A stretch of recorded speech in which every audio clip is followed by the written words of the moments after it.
Pero muy buenas noches. ¿Cómo están todos ustedes? Espero que bien, ahí del otro lado, ya bien acomodaditos en el sofá, en la cama. Hoy día domingo y nuevamente se cierra una semana recontra agitada en el plano político y estamos nuevamente aquí para poner las cartas sobre la mesa. El casino de la política, ¿eh? Toma y daca, donde se apuesta todo. ¿Cómo estás, mi querida Marlene Chispita Orue?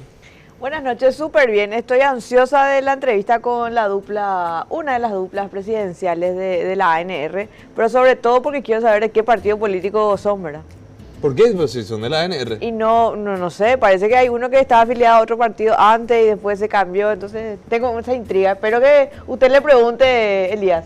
Vamos a preguntar. Y Francesco Fiorio también está con una batería de preguntas interesantísima. ¿Cómo estás, mi querido hermano? Hola, señor Elías Pérez, Marlene. Buenas noches para vos y para toda la gran audiencia del canal 23 de TIO, de la Unión TV. Bueno, muchos temas que analizar. Aparte del debate, o mejor dicho, la conversación que vamos a tener con Santiago Peña y con Pedro Aleno, de la UP presidencial por el Movimiento Nuevo Colorado, también vamos a estar con la presencia de Carmen Pereira, viceministra de la CEPRELAT, y de la ministra asesora del Poder Ejecutivo en temas de seguridad. Hablamos de la exministra de Justicia, Cecilia Pérez, hablando un poquito de qué pasa con la seguridad en Paraguay. Esta semana tuvimos el asesinato de un periodista, Humberto Coronel. Tuvimos día a día, tenemos asaltos, tenemos secuestros, ¿verdad? Bueno, y ni qué decir que los secuestrados, ahora no tenemos noticias. Justamente Beatriz Denis hizo una conferencia el viernes. La gente se pregunta, ¿qué está pasando en Paraguay? ¿Por qué el crimen organizado está permeando tanto en las instituciones? Y eso se ve reflejado en la calle. En realidad es que no pasa, ¿verdad? O sea, pasa de todo, sí. En el país, pasa de todo. Pasa de todo, no solamente en el plano nacional, también en el plano internacional. Esta semana tuvimos el fallecimiento de la reina Isabel II de Inglaterra. Muchos dicen y aseguran que se trata del fin de una era. Bueno, todo eso ocurrió una semana histórica.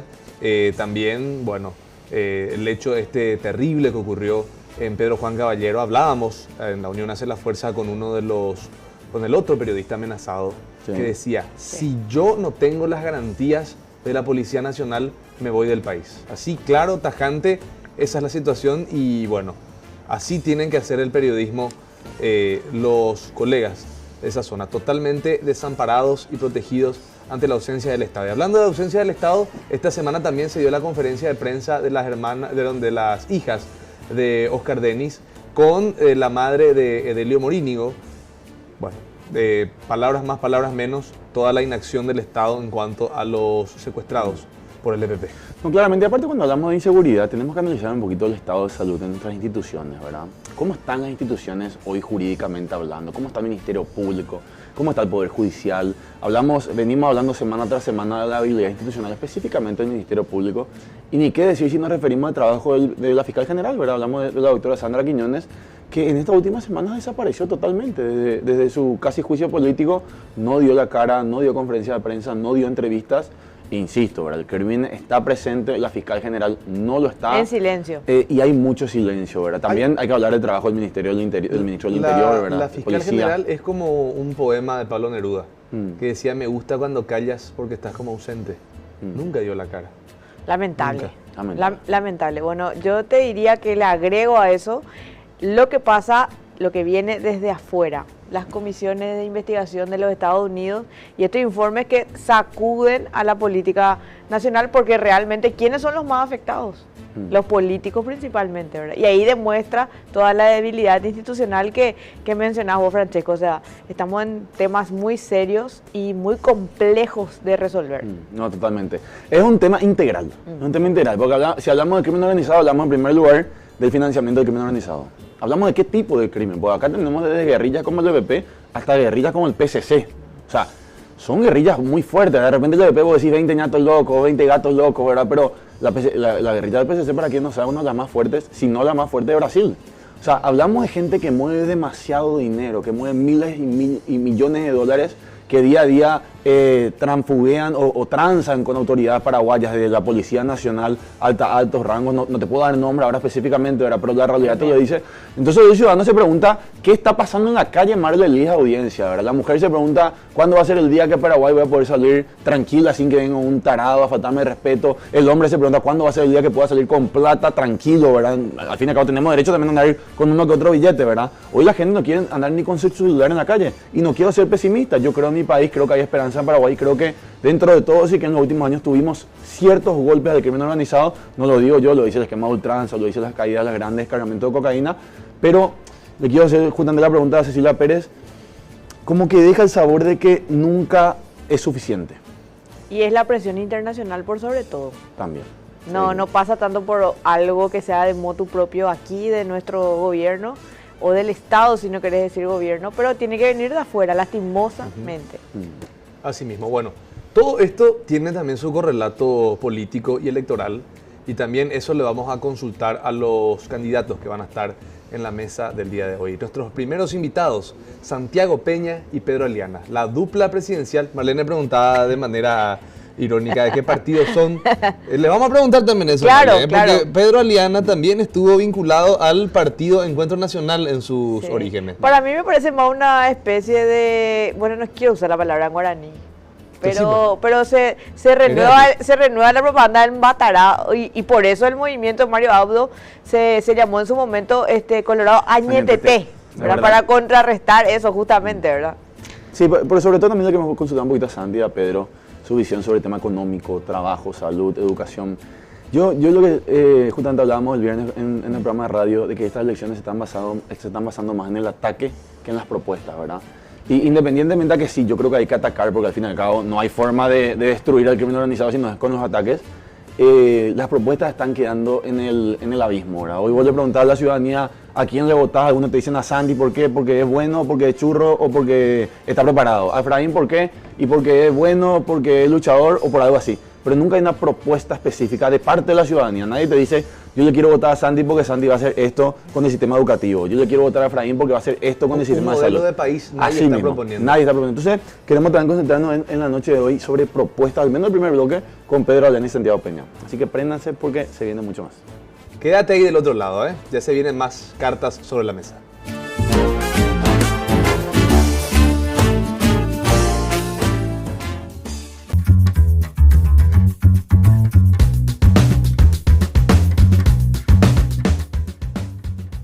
Muy bien, continuamos aquí en Cartas sobre la Mesa y bueno, llegó el momento de apostar fuerte nuestras cartas, apostar fuerte nuestras fichas en este casino de la política, Francesco Fiorio. Así es, señor Elías Piris. Bueno, sin lugar a dudas estamos en un momento bastante tumultuoso, para no usar otra palabra, a nivel político nacional, / económico y / social. La gente quiere hablar de política, la gente quiere saber qué está pasando en cuanto al panorama electoral y por sobre todas las cosas, quiere analizar propuestas. El gran problema de nuestras internas o de nuestras elecciones a nivel Partido Colorado, Partido Liberal y oposición es que el ataque se prioriza por encima de las propuestas, ¿verdad? Entonces queremos dividir un poquito lo que son los conflictos políticos y las propuestas. Por eso este primer bloque que le recibimos, y le quiero saludar también al presidenciable por honor Colorado, el señor Santiago Peña, y al diputado Pedro Aliana, que hoy amablemente nos visitan. Y quiero especificar de que vamos a tener el primer bloque para hablar de propuestas y después vamos a hablar de los conflictos políticos. ¿Sí le parece? Me parece muy bien. ¿Cómo estás, Sandy? Muy bien, Francesco. Muy buenas noches. Un placer estar acá contigo en esta nueva faceta tuya como conductor. Habíamos estado ya en la radio. Elías, realmente En un Instagram, placer. ¿verdad? En Instagram habíamos hecho una entrevista. Así que, y siempre muy activo en las redes sociales. Gracias, así que te sigo siempre. Gracias, Así que Santi, muy querido. contento y compartir con toda tu audiencia. Gracias, Sandy, ¿Qué querido. tal, Santi? Pedro Aliana. ¿Qué ¿Cómo le va? tal, Francesco, Andrea? Realmente un placer estar acá compartiendo con ustedes y bueno, con el futuro presidente de la República del Paraguay. La dupla presidencial, ¿eh? Del movimiento Honor Colorado, con fuertes perspectivas como para ganar las internas. ¿Cómo se sienten en esta etapa de la campaña, Pedro?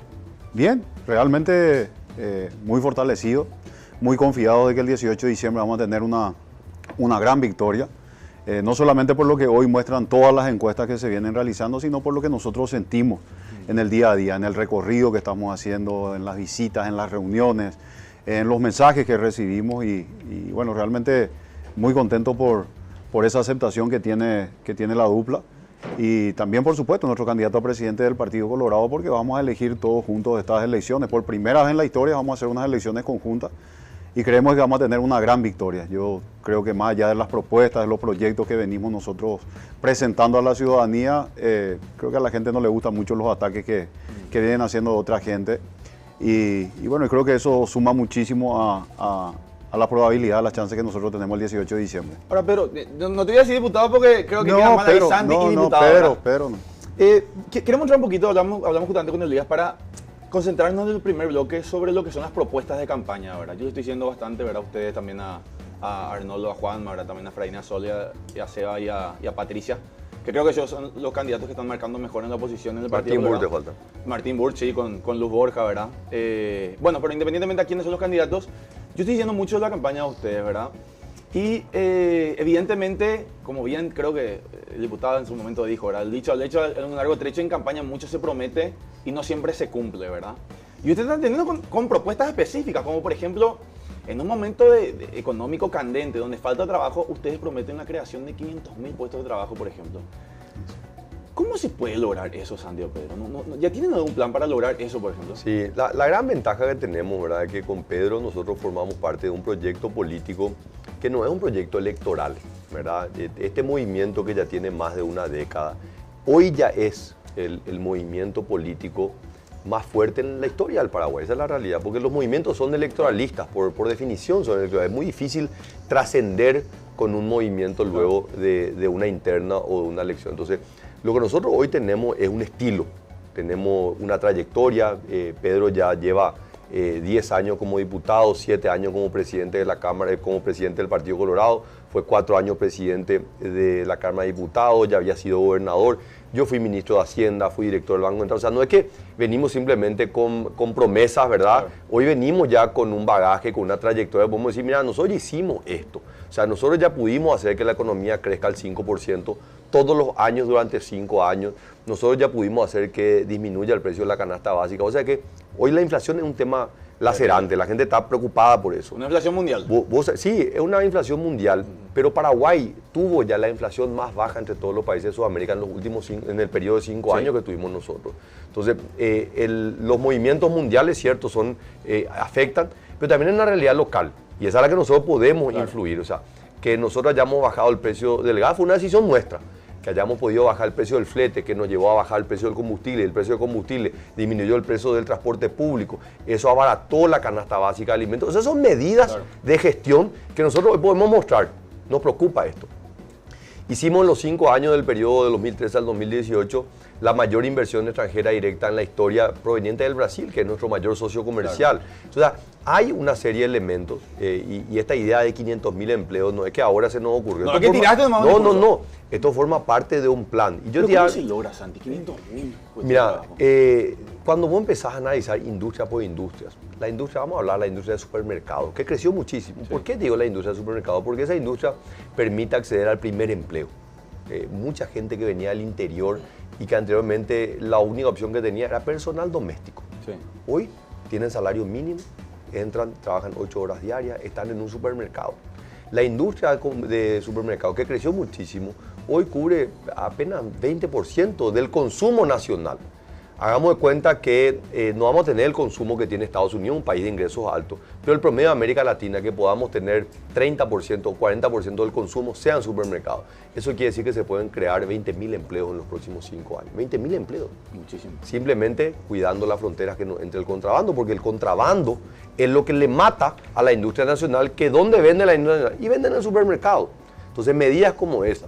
Yo lo que veo es que hay una burocracia pública, y yo que trabajé la mayor parte de mi vida en el sector público, pero estos 5 años en el sector privado, hoy me doy cuenta de lo que representa la burocracia pública, que no se mide solamente en el impuesto. Trámites que no salen, registros que tardan, fiscalizaciones muchas veces que son simplemente mecanismos extorsivos sobre el formal y no para salir a controlar la ley informal. Entonces, esa mirada hoy me permite ver con mucho optimismo hacer que la burocracia pública sea más eficiente, orientada a resultados. ¿A qué resultado? Generación de empleo.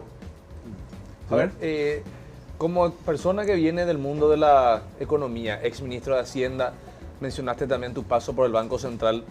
500.000 empleos suena bastante prometedor, pero ¿te parece que el modelo económico paraguayo, basado en exclusivamente la exportación de commodities, es justo? ¿Y te parece que ese sector de la agroganadería genera mano de obra? Sí. Hace 250 años, Adam Smith escribió el libro La riqueza de las naciones. Esa se convierte en la piedra angular de la economía moderna. Y a partir de ese libro habla de las ventajas comparativas. Nosotros tenemos una ventaja comparativa. Nosotros somos eficientes en la producción de alimentos. ¿Y qué es lo que nosotros hoy estamos viendo, Elías? Que el mundo está creciendo, la población mundial.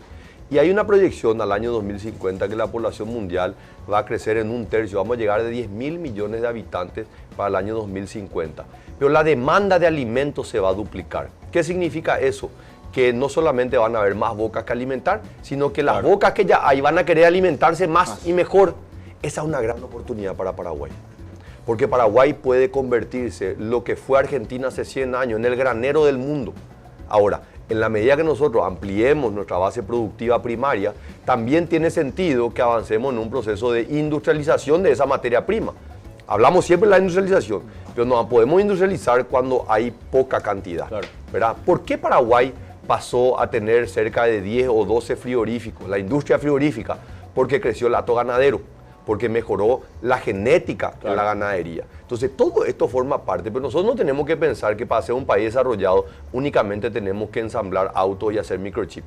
No, el alimento, el agua, las riquezas naturales que tenemos, nosotros le podemos dar un alto valor agregado y avanzar en un proceso que es la agroindustrialización. El tema de la generación de empleo, nomás le quiero dar también un ejemplo, por favor. ¿Verdad? Hablamos de 500.000 nuevos empleos en 5 años.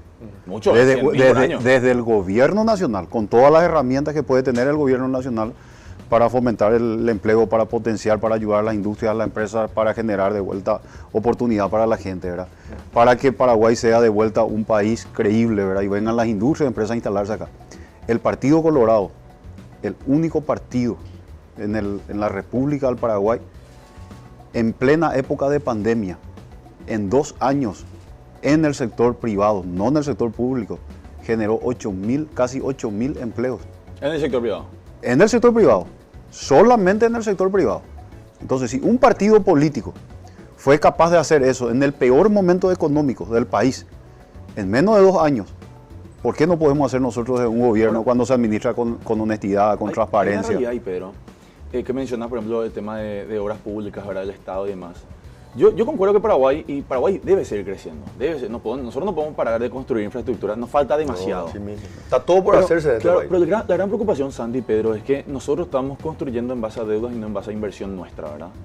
Y la realidad es que, no sé quién va a ser el ministro de Hacienda de ustedes, pero el que va a ser el ministro de Hacienda va a tener una pelota terrible, porque tenemos un país que no se puede seguir endeudando, al menos al nivel que se está endeudando ahora, porque si lo hacemos corremos grandes riesgos, como le está pasando a Bolivia, que el 80% de su PIB está endeudado. Sí. Es impresionante lo que está pasando en Bolivia. Y literalmente, ahí sí que perder la soberanía. Sí. Y a los organismos internacionales gobiernan porque les des plata. ¿Cómo podemos seguir construyendo este país sin tener plata? Porque no hay plata ahora. Tenemos que hacer crecer a la economía. De la economía paraguaya, 10% nomás es el Estado. Lo que invierte el sector público es 3% del PIB. ¿Verdad? El sector privado invierte 5 veces más, 15% del PIB en la inversión privada. El que genera crecimiento económico es el sector privado. Ahora el Estado tiene que generar las condiciones. Claro. Y esas condiciones se construyen sobre la credibilidad, sobre la confianza, mucho de sensatez, estar preocupado realmente para que el sector privado pueda salir adelante. Así que yo no tengo ninguna duda que la ecuación de la sostenibilidad de la deuda se construye sobre el crecimiento económico. Nosotros no podemos hablar de la sostenibilidad fiscal si no hay crecimiento económico. Pero va a asumir, Santi, no tenés la posibilidad de endeudarte más. Pero sí asumo que la economía puede crecer. ¿Vos sabés? Pero no te va a crecer en un año, te va a crecer en... Pero Francesco, en los 5 años, desde que inició, 4 años, desde que inició Mario Abdo, la economía está estancada. El PIB per cápita hoy es más pequeño de lo que era en el año 2018.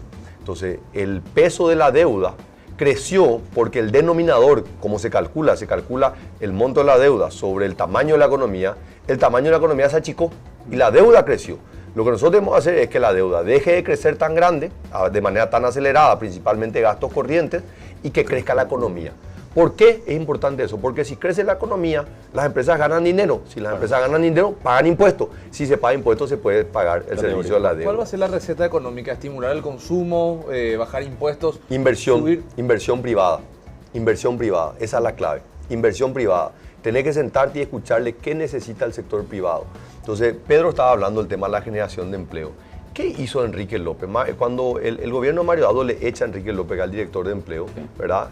Pedro le dice, vení, vamos a trabajar acá de la Junta de Gobierno, abren una oficina de empleo. Sí, el director se crea la dirección de empleo, no existía esto.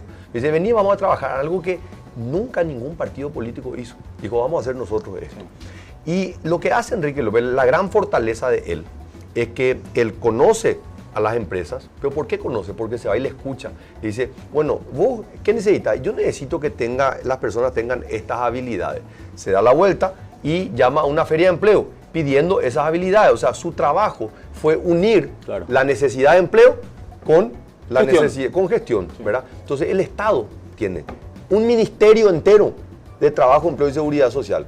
Tienen una institución que tiene que capacitar a esa persona, porque puede pasar de que el empresario necesita unas capacidades y no encontramos en el sector, en la demanda. Entonces tenemos que hacer una capacitación. El SNPP tiene que funcionar.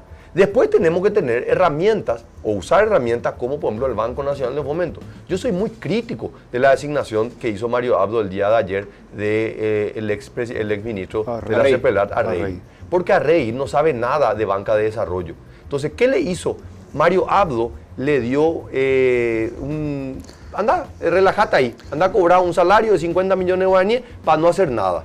Cuando lo que nosotros necesitamos es que los emprendedores y las pymes puedan tener acceso a crédito a largo plazo. Para eso tenés que tener, como director del BNF, una persona que conozca de las necesidades de la gente y ahora también de las herramientas que tiene el Estado. A mí me preocupa algo y quiero escuchar también la postura de Pedro acá porque, como bien dijiste, fue presidente de la Cámara de Diputados por mucho tiempo y experiencia tiene en cuanto a gestión de manejo del presupuesto por trabajar en eso. Paraguay está experimentando un fenómeno que es el bono demográfico. Nosotros tenemos un bono demográfico fantástico. El paraguayo tiene una edad laboral muy joven, somos todos jóvenes. Pero como dijo un gran pensador hace 3 décadas más o menos, que la historia del bono demográfico siempre es buena siempre y cuando se acompañe de educación y capacitación. Sí. Tenemos una gran oportunidad si educamos, pero si no educamos vamos a crear una generación de cuervos que nos van a terminar comiendo. Sí. Yo no veo educación en este país. No veo, y me preocupa, y permíteme interpelarle, por eso quiero que cualquiera lo responda y que le parezca. Me preocupa que no hablan de educación. Y nuestros niños no saben inglés, no saben manejar la computadora. En un mundo donde si no hablas inglés y no manejas la computadora, no existís como país. ¿Qué tienen preparado para el ambiente educativo específicamente? Déjame, voy a darte un poco la visión y no quiero ser tan trágico, ¿verdad? Porque ciertamente el nivel de la educación en el Paraguay está muy mal. Porque hoy existen parámetros internacionales de comparación de qué es lo que está aprendiendo, ¿verdad? Que 20, 30 años atrás no existían, ¿verdad? Hoy podemos medir, podemos comparar. Nosotros tomamos la decisión en el gobierno anterior de que Paraguay por primera vez se ha evaluado por la metodología de PISA, que es la metodología más avanzada para saber cuánto comprenden los niños de 15 años. Que nos está súper mal. Súper mal, pero es la primera fotografía. ¿Por qué? Porque la reforma que hizo Paraguay en los 90 estaba focalizada en la expansión de la educación pública, cobertura. Antes de los 90, durante el gobierno de Stroessner, la cobertura escolar era muy baja. Sí. O sea, abundan los casos de gente, nuestros abuelos, tíos, que vivían en el interior, que llegaban al 3er grado y dejaban el colegio. No porque querían, porque en su ciudad no había el 4º grado o el 5º grado. 1%. Entonces había un serio problema de cobertura. La reforma en los 90 lo que hace es, tenemos que ampliar la cobertura, que en cada ciudad, en cada pueblo haya.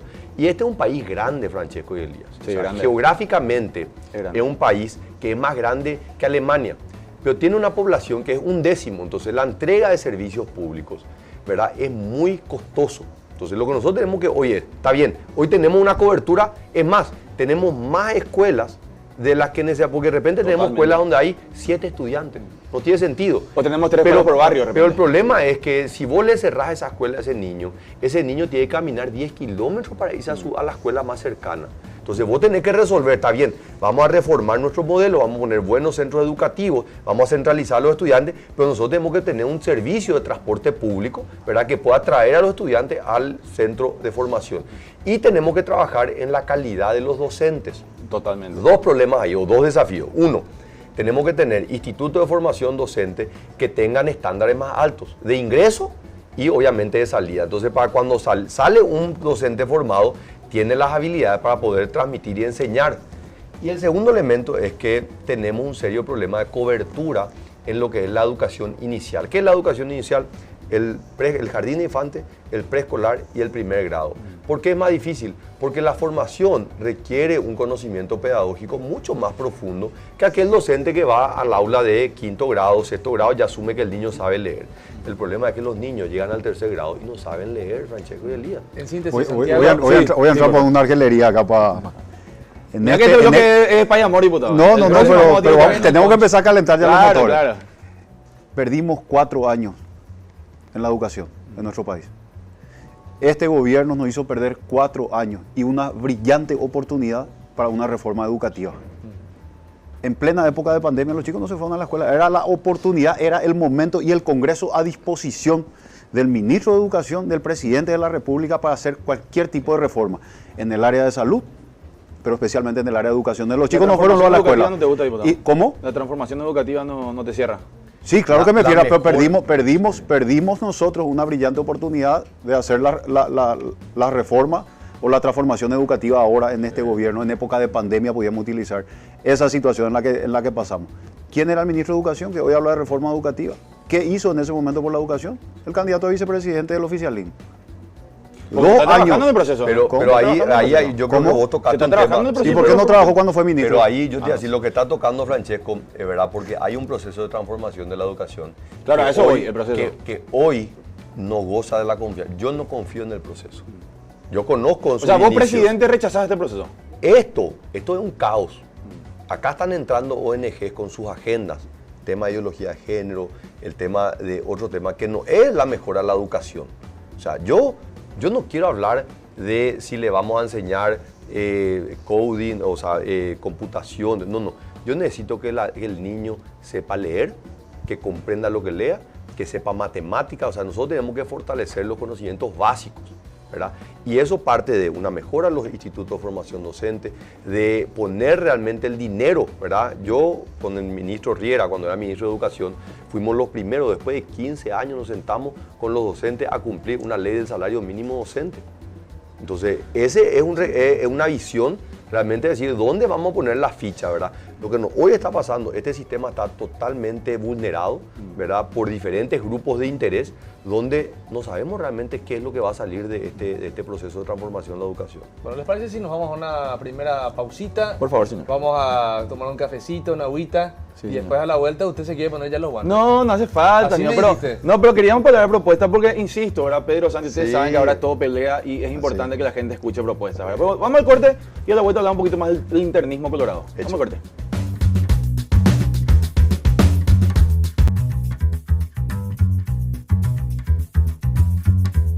Volvemos con más cartas sobre la mesa acá por el canal 23 de Tigo, la Unión TV. Y bueno, señor Piri, ¿seguimos con el debate? Claro que sí, bueno, si pudiésemos contar todo lo que ya resolvimos. Siempre se resuelve el país fuera de micrófono. Sí, y cuando vuelve el micrófono ya nos quedamos sin... Ahí ya nos quedamos sin...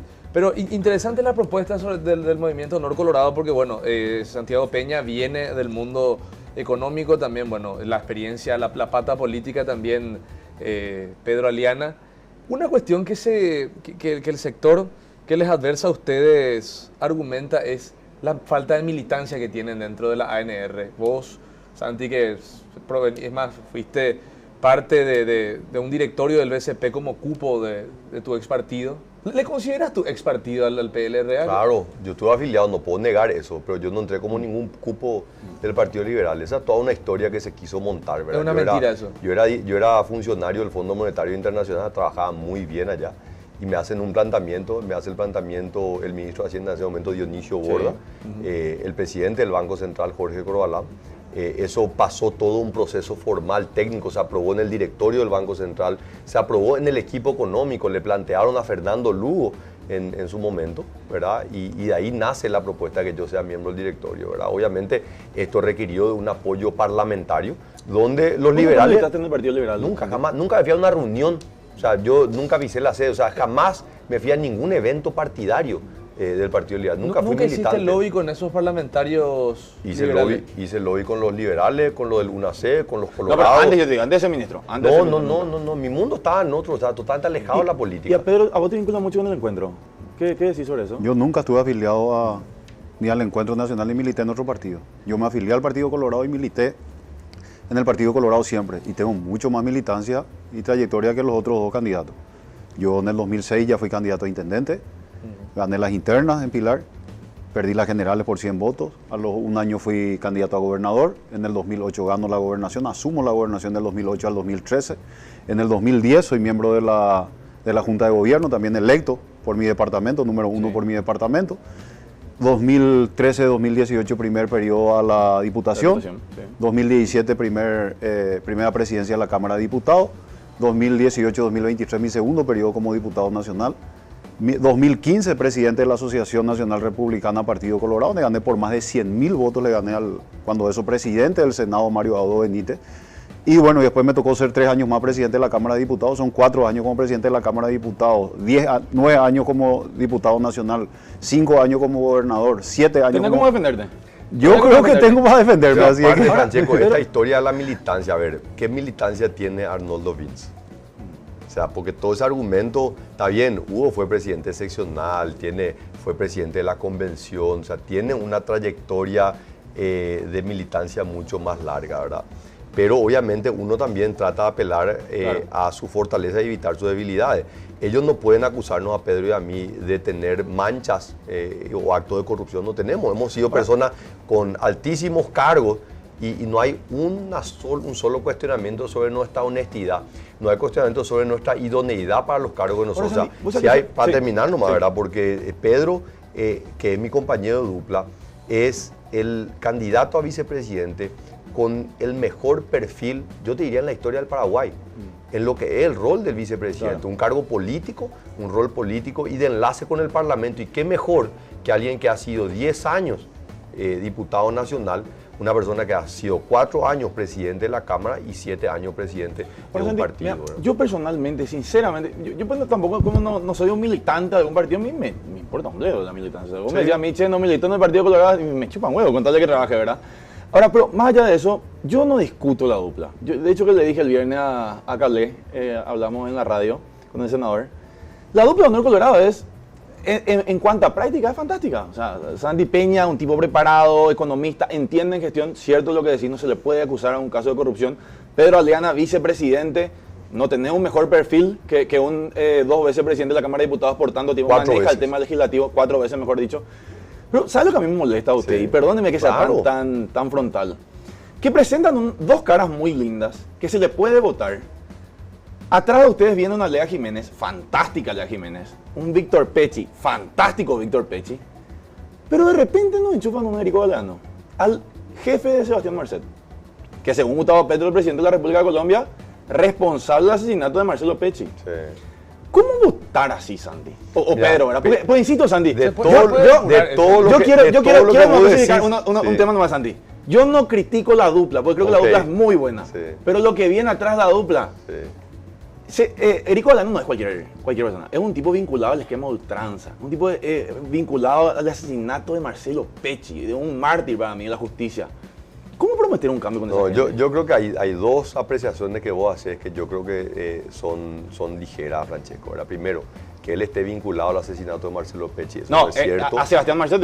Y que él sea el jefe de Sebastián Marcet también es mentira. Pero fue su presidente en el club, Sandy. Él no estaba en la presidencia del club. Él había salido con permiso cuando el club Capiatá decidió contratarlo por un mes. No, pero sabemos, Sandy, cómo es el tema. No, es la realidad. Es la realidad. O sea, vos estás haciendo... entramos en el plano de la suposición, ¿verdad? Y nosotros nos sentamos con Erico y le dijimos, Erico, vos tenés que defenderte de esto, vos tenés todas las herramientas, nosotros tenemos todas las herramientas. Él primero iba a ser candidato a gobernador, un cargo unipersonal, ¿verdad? Que se bajó por eso. Se bajó y se fue a un cargo plurinominal, o sea, él es uno de 45 y la gente va a tener que optar por él. Entonces, él políticamente es un actor muy importante en el Departamento Central, en el distrito de Capiatá, donde le enfrenta políticamente al candidato número 1 de Fuerza Republicana.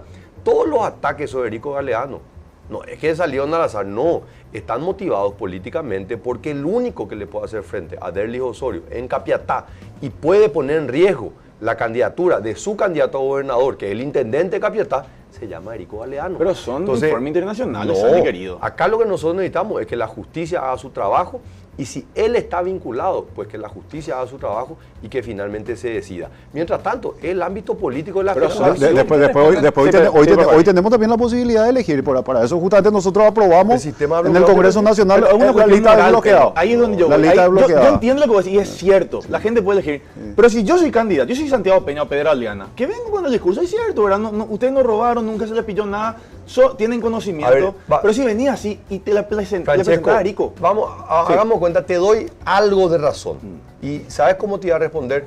Pedro y yo hemos tomado decisiones de personas que no se pueden candidatar, que prefiero no decir. Prefiero no decir para no herir la susceptibilidad de nadie. Pero han habido, vos lo que estás diciendo es, no puede ser que nadie no tenga bolilla negra moral. Ahí voy. Porque lo jurídico es cierto. Y te cuento que hay. Pero en la política también entran a sopesar, ¿verdad? ¿Cuáles son los desafíos electorales que tenemos? Y te vuelvo a repetir, el ataque que hoy mediático, político que reina sobre este señor es por su enfrentamiento en el Pero viene de Brasil. Una de las razones, perdón, no sé de dónde viene. Ultranza viene de una investigación internacional. Yo sé, pero lo que tiene que hacer es hacer las aclaraciones, que tengan que hacer las investigaciones y cualquiera que sea responsable. Pero no hace, pues Sandy, si se fue a la comisión bicameral y se quedó callado. Ahí es donde yo le critico a usted como líder. No fue el ámbito de la comisión. Sandy, yo te decía algo, a vos muchas veces te cuestionamos cosas y a Pedro mismo. Y ustedes atendieron. Sí. Atendieron, dieron la cara. Sí, ¿cómo debe ser? ¿Por qué tanto hermetismo con esta gente? Y hablamos de gente vinculada a tráfico de cocaína, no es cualquier cosa, es tan mala. A mí me asusta mucho este tema, porque con el día siempre nosotros reflexionamos. Yo tengo primos que están en colegios todavía, y ellos me cuentan que chicos de 14, 15 años están con cocaína ahora, en colegios privados. Hay demasiada droga. Demasiada droga, Sandy. Entonces, ahí es donde yo me picho con ustedes, sinceramente le digo. Pero ¿qué pasa si finalmente se hacen las investigaciones y él no tiene vinculación? Vos ya estás sentenciando que él está vinculado.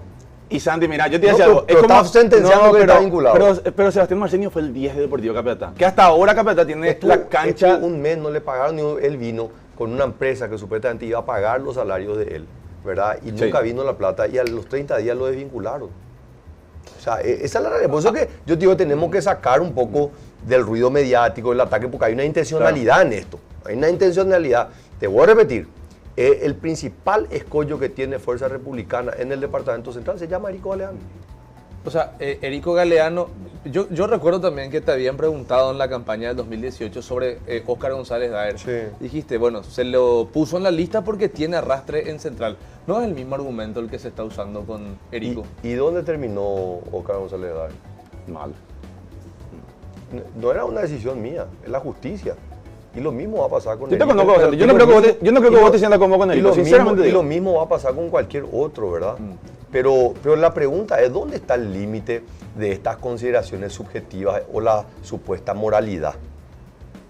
¿Por qué nos sometemos a la justicia?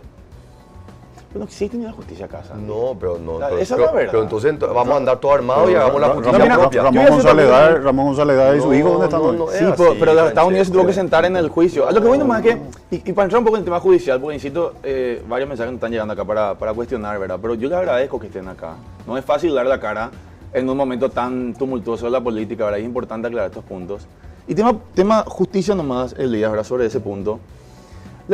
Mucho se habla de la poca soberanía que tenemos, y si no tenemos mucha soberanía, que yo concuerdo, a mí no me deja cómodo el discurso de los Estados Unidos, yo quiero ser sincero. Pero si los Estados Unidos están trabajando como trabaja acá en Paraguay, ¿es porque no existen las instituciones? Sí. Porque lastimosamente la fiscal general y los ministros de la Corte no tienen los pantalones para frenar el narcotráfico del contrabando, y el resultado es que nuestra sociedad está plagada con problemas de droga, con problemas de pobreza, con problemas de informalidad. Yo te escuchaba recién a vos, Sandy, o en el primer bloque, mejor dicho, hablar de las inversiones del sector privado. ¿Cómo atraer inversión del sector privado cuando en Paraguay estamos siendo, no te digo gobernados, pero sí le entregamos la soberanía a un PCC, al narcotráfico, al contrabando, y ni la Fiscalía General? Al crimen organizado. Al crimen organizado, claro. ¿Y sabes cómo cambia esto? A través de los procesos eleccionarios. Por eso esta elección del 18 de diciembre es tan importante. Por eso nosotros, por supuesto que queremos que nos voten a nosotros, pero nosotros le pedimos a la gente que salga a elegir, que vote. Que el 18 de diciembre no haya un solo paraguayo que nos salga a votar y a elegir. Porque no solamente las chapas presidenciales, gobernaciones, juntas departamentales, o sea, la política y el Paraguay va a mejorar en la medida que la representación política también mejore. En las elecciones del año pasado, las municipales, el Partido Colorado ganó 16 municipios nuevos, 350 nuevas concejalías. ¿Vos sabías que 75% de todos los cargos que ganó el Partido Colorado fue renovación de cargos, personas nuevas en la política? Entonces nosotros también tenemos que mostrar la otra cara de la política, no solamente todo lo malo. Claro. O sea, yo no quiero hablar 45 minutos de un Erico Galeano, yo prefiero hablar de todos los otros que están, de un Gustavo Leite, de un Rodríguez Tornaco. Sí, no, tenés mucho para tirar. En 45 te puedo asegurar que hay 40 que nadie le puede cuestionar, que son personas íntegras. El problema nomás, Sandy, es que... Entonces, si nosotros nos concentramos en los 5 que me pueden gustar o no gustar, o que tengo pues, una opinión, estoy desvirtuando a los otros 40. El problema es que estos 5 te están fundiendo el país, Sandy. No. Ese es el problema. Pero como le dije a la otra Efraín ayer, le dije, Efraín, vos no pero podés la meter... gente tiene la decisión, tiene la última palabra, de que el 18 entre en los 40 mejores y los 5 peores se queden en su casa. Sí, señor. ¿Cómo responden al discurso de que el cartismo es un proyecto autoritario, políticamente hablando y económicamente hablando? Cada fundador del Movimiento Honor Colorado puede contar mucho más. Primer candidato a la presidencia del partido por el Movimiento Honor Colorado, fuiste, Pedro. Fui candidato a... Y muchos que creen que yo me inicié con Horacio Cartes en la política. Sí, yo sé que no, por eso te Él digo. ya era gobernador. Yo ya era gobernador en mi departamento y ya tenía una trayectoria dentro de mi movimiento que se llamaba Frente Amplio Colorado en Ñemucú. En Ñemucú teníamos la mayoría de las intendencias, le conozco a Horacio. Y sí, por mi trabajo en la Cámara de Diputados, hacía yo prácticamente de líder de bancada cuando eso, pues nuestro líder de bancada, que era Clemente Barrio, estaba enfermo, entonces yo tenía que hacer de líder de bancada. Hugo Velázquez, que era nuestro equipo, estaba como presidente de la Cámara de Diputados. De acuerdo. Entonces, a través de mi trabajo, de mi juventud, del liderazgo que yo tenía en el departamento de Ñemucú, Horacio me ofrece para ser candidato a la presidencia del Partido Colorado, ¿verdad? Para mí un desafío demasiado grande, importante. Primera campaña a nivel nacional que yo iba a tener. ¿Cuántos años tenía ahí, Pedro? Y son 7 años atrás, 41 años. 40 años, joven. Sí, joven. 41 años. Uno de los presidentes de esta nueva era, de esta era democrática, uno de los más jóvenes dentro del partido. Antes sí eran muchos más jóvenes, ¿verdad? Los presidentes Pero del vos partido, defendés que el cartismo no tiene proyecto autoritario. Que no es un peligro para la democracia. No, en Es una absoluto. fortaleza. Ahí yo creo que es muy importante porque él tiene su experiencia, yo tengo mi experiencia. Yo era director del Banco Central cuando ganó Horacio Cartes. Sí. O sea, yo ya tenía un cargo que tiene un blindaje constitucional, me voy a quedar 5 años atrás. Y él al año y medio yo no lo conocía él. Y él me ofrece para que yo sea ministro de Hacienda con 36 años, jefe del equipo económico, presidente del Consejo de Empresas Públicas. O sea, el poder que tiene un ministro de Hacienda es terrible, enorme, es verdad. Jamás me pidió absolutamente nada. Jamás. No te digo, che, Santiago, no, libertad total. Y fue la experiencia de todos los ministros. Hablamos el otro día con otro ministro y decía, Santi, yo no entiendo cómo la gente habla de esto. Cuando no hay una sola persona que te pueda decir, Horacio me llamó a pedir esto, me llamó, para nada. Una persona que trabaja en equipo, una persona que escucha, una persona que juega el partido con su gente, que se compromete. O sea, y yo creo que todo esto, obviamente, en la medida que la figura Horacio, porque también es cierto, Elías y Francesco, no hay antecedentes en la historia del Paraguay de un expresidente de la República que se mantenga vigente después de dejar el gobierno. No hay, no hay. Entonces, ni Bernardino Caballero no tuvo el poder que tiene hoy Horacio Cartes.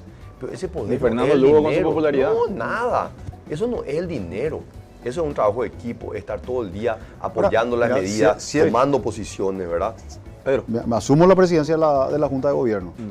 Horacio Cartes, cambié 2 administradores. Uno después fue al sector público, que era el administrador de la Junta de Gobierno. Sí. Hoy tengo un nuevo administrador. Horacio Cartes no le conoce ni al administrador de la Junta de Gobierno. Él no le pide Jamás así. llamó a ordenar absolutamente nada. A decirme, ¿sabes que tenemos que echarle a este del partido, a este tenemos que incluirle, a este, o llamar a bajar una línea en el Tribunal Electoral Partidario, que es independiente también, ¿verdad? Que es justamente el tribunal que estaban criticando, que fue el tribunal que promulgó la candidatura, que proclamó la candidatura de Mario Audo Benítez en las elecciones anteriores, que fue el que le habilitó, fuera de lo que establecen los estatutos y los reglamentos, le habilitó la candidatura a Arnoldo Bin, fuera de los plazos establecidos. Le habilita el Tribunal Electoral Partido. ¿Vos pensás que Horacio llamó a decirle a mí, ¿sabes que llamarle al Tribunal Electoral o llamarle a tal miembro para que baje una línea para que no se le habilite a ellos? Jamás. La Cámara de Diputados, nunca, ni un llamado. Ahora, el hecho de combinar lo empresarial con el poder político, eso a muchos sectores les hace un poquito de ruido. ¿Qué responden con relación a eso? Al crecimiento exponencial que tuvieron. Esa es toda una historia también que se construyó y que repite Mario Abdo, que cuando Horacio Cartes llegó al gobierno tenía 20 empresas y cuando salió tenía 60. Eso es mentira. Es una mentira enorme. Él cuando entró al gobierno y cuando salió tenía exactamente lo mismo y su patrimonio creció en función a las utilidades de las empresas que tenía, ¿verdad? ¿Cuáles son las grandes inversiones que ha hecho el Grupo Cartes en los últimos años? Apuesta a una industria cementera, 300 millones de dólares, los cuales más de 200 millones es deuda. Se endeudó para hacer una cementera de un rubro estratégico para el país que es fundamental para el desarrollo de la construcción. En un lugar necesitado. En un lugar necesitado. Sí. Compra una cadena de farmacias. No tiene ni el 20% del mercado de farmacias. Compra una cadena de empanadas. O sea, y acá se crea toda una historia que él lo que está haciendo es generando empleo. Tiene un socio internacional como es Andrónico Luxi, que es uno de los jugadores más grandes a nivel mundial en el sector de combustible, sí. Que dijo, yo quiero venir a invertir a Paraguay. ¿Y con quién me voy a asociar? Con mi socio, con quien ya tengo haciendo negocios hace 10 años en el negocio de bebida. Un negocio de bebida que no representa ni el 7% del mercado de bebidas en Paraguay. ¿Es cierto que Luxic se abre de Horacio Cartes por esta declaración de los Estados Unidos? Mentira, el señor Luxi tiene problemas mucho más grandes. Él le está demandando al gobierno de Joe Biden sobre una licencia minera, ¿verdad? O sea, este es un jugador... O sea, Andrónico Luxic y Horacio Cartes hoy tienen todavía negocios. Excelente relación, tienen negocios y proyectos que están sobre la mesa. El frigorífico también. El frigorífico. Los frigoríficos están en manos brasileros. Santi, yo creo que usted, que Santi Peña y Pedro Aliana tiene demasiadas palas y no quiero concentrarme en Horacio. O sea, a mí claro, pero lo que te digo nomás también... el ataque se centra, o sea, a Horacio no le pueden decir que una persona improvisada, no puede decir, ¿verdad? Por una persona que ha tenido éxito en lo deportivo, en lo empresarial, en lo político, no se hace con improvisación, ¿verdad? Entonces, todo estos mitos, y nosotros tenemos la responsabilidad de transmitirle, porque la gente que está en el día a día no conoce estos detalles. Nosotros tenemos que explicarle, ¿verdad? Una última consulta, después, no sé, Liga, si te parece, si le dejamos también que nos dé un mensaje a la audiencia, ¿verdad? Sobre el porqué. Yo le haría una última pregunta también. Sí, señor. Aprovechemos este minuto. Yo quiero nomás hacer una última consulta, tema de relaciones internacionales. Santiago Peña y Pedro Aliana asumen la presidencia. Las relaciones internacionales están difíciles, ¿verdad? Sí. A nivel internacional luego, y con el tema de Estados Unidos, más allá de que yo no sé, o sea, no quiero decir que es cierto o no lo que dicen los Estados Unidos, pero están difíciles las relaciones. ¿Cómo van a encarar esa relación con los Estados Unidos, teniendo en cuenta de que todos los gobiernos que tuvieron un conflicto con los Estados Unidos terminaron mal? ¿Ustedes van a tener una buena relación? Nosotros vamos a tener una excelente relación. Es impensable. Paraguay ha sido históricamente un buen amigo de sus amigos. Y Estados Unidos ha sido históricamente un amigo, ¿verdad? Yo puedo no compartir. Yo creo que la embajada principalmente fue de alguna manera utilizada por el gobierno y fue arrastrada en nuestra pelea política, ¿verdad? Un tema partidario, pero yo no tengo ninguna duda que esto se va a resolver luego del 18 de diciembre y con más fuerza después del 30 de abril. O sea, las relaciones bilaterales, Paraguay como un país pequeño y muy abierto al mundo tiene que tener excelentes relaciones con Brasil, con la Argentina, con Bolivia, con todos los países de la región. Tiene que tener buenas relaciones, por supuesto, con Taiwán, pero también tiene que tener relaciones con quien es hoy su principal socio comercial, que es China continental. ¿Ustedes se van con China? O sea, Santiago Peña Aliana se van con China. Comercialmente, diplomáticamente, al lado de Taiwán, pero de una manera fuertísima. Pedro, vos como vicepresidente vas a tener un trabajo ahí. ¿Qué manejas? Relaciones internacionales. ¿Vos te vas con China?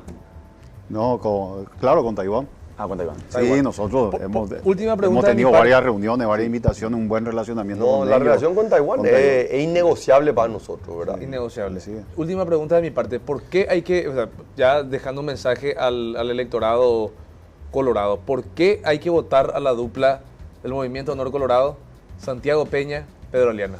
Yo creo que nosotros le ofrecemos predecibilidad, seguridad sobre lo que hoy los paraguayos más están sufriendo, que es la situación económica.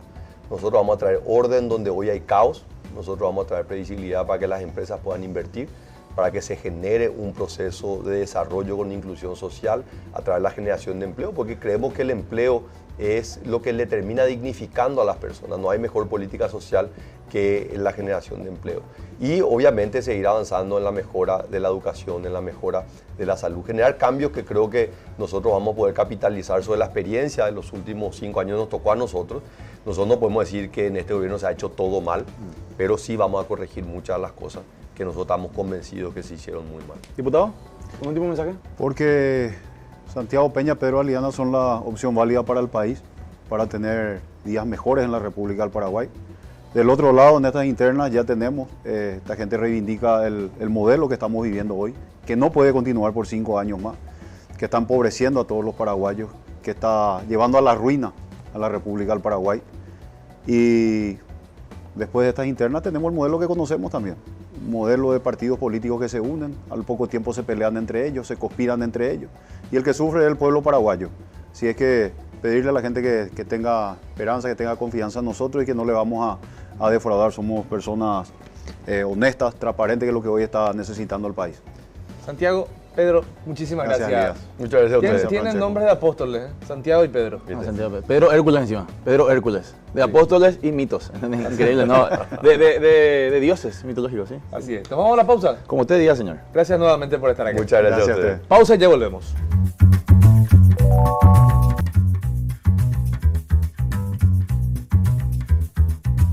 Bueno, señores, volvemos con más cartas sobre la mesa acá por el canal 23 de Tigo, por la Unión TV. Y bueno, lastimosamente, así como comentábamos en el primer bloque, la seguridad paraguaya está en jaque, por así decirlo, ¿verdad? En cada ciudad del país se experimenta, no sé si decir día a día, tampoco quiero ser fatalista, pero sí, de manera diaria tenemos en diferentes partes del país desde asaltos, secuestros, y la gente se siente insegura. Hay un componente importante que tenemos que analizar, que es el componente, más allá del actuar en piso, es el componente institucional. Es por eso, Marle, que tenemos invitadas a lujo hoy. Sí, nos acompañan acá en estudios Carmen Pereira, viceministra de CEPRELAT, y Cecilia Pérez, ministra asesora de Asuntos de Seguridad de la Presidencia. Hola, ministra, ¿cómo estás? Buenas noches. Un Muchas gusto estar acá. Gracias, ministra, por venir. Gracias por tu presencia. Gracias, viceministra, también. Muchísimas gracias a ustedes por el espacio y muy buenas noches a todos. Bueno, bienvenidas a ambas. Bueno, claramente, si hablamos del tema de inseguridad, yo no quiero entrar en el ámbito simplista de decir a las puchas la policía actúa o no actúa bien, ¿verdad? Porque creo yo que tenemos que hablar de un todo integral, ¿verdad? Desde el punto de vista de fortaleza policial, fortaleza militar y fortaleza institucional, por sobre todo. Por un lado tenemos el actuar en nuestras fuerzas de seguridad y por otro lado tenemos de alguna manera el crimen organizado que no para de enriquecerse, ¿verdad? Esta semana tuvimos noticias bastante negativas, el asesinato de un periodista, asaltos en varias partes del país.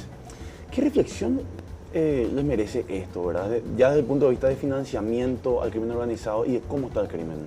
No sé, ministra, si querés empezar. Bueno, nosotros tenemos una situación particular. Tenemos que reconocer que nosotros estamos en un punto de inflexión con los últimos acontecimientos. Nosotros tenemos una ubicación geopolítica muy importante porque somos un país mediterráneo, somos un país chico, tenemos dos países muy grandes al lado y los problemas del crimen organizado son transnacionales. Nosotros ya no podemos hablar de trabajar en compartimentos estancos, estar trabajando solamente a nivel país.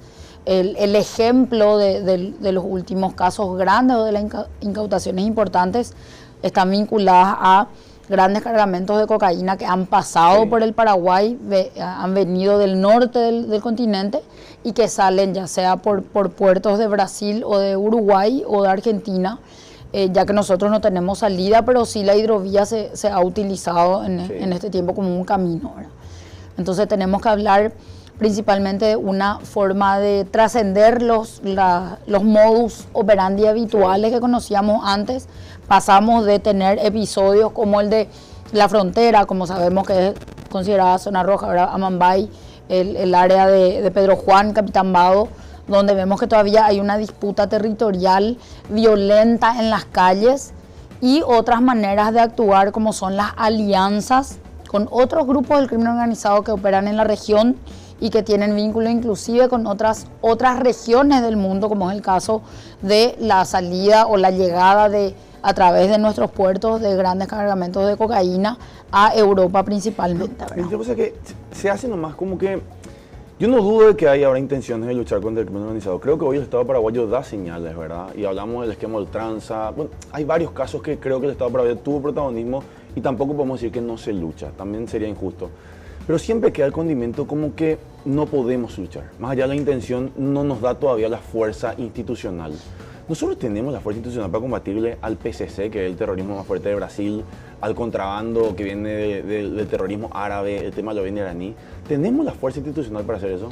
Lo que pasa es que si el crimen organizado avanza, y muchas veces nosotros decimos esto y el resto se molesta, claro. Pero si el crimen organizado avanza es porque viene de la mano con la corrupción pública.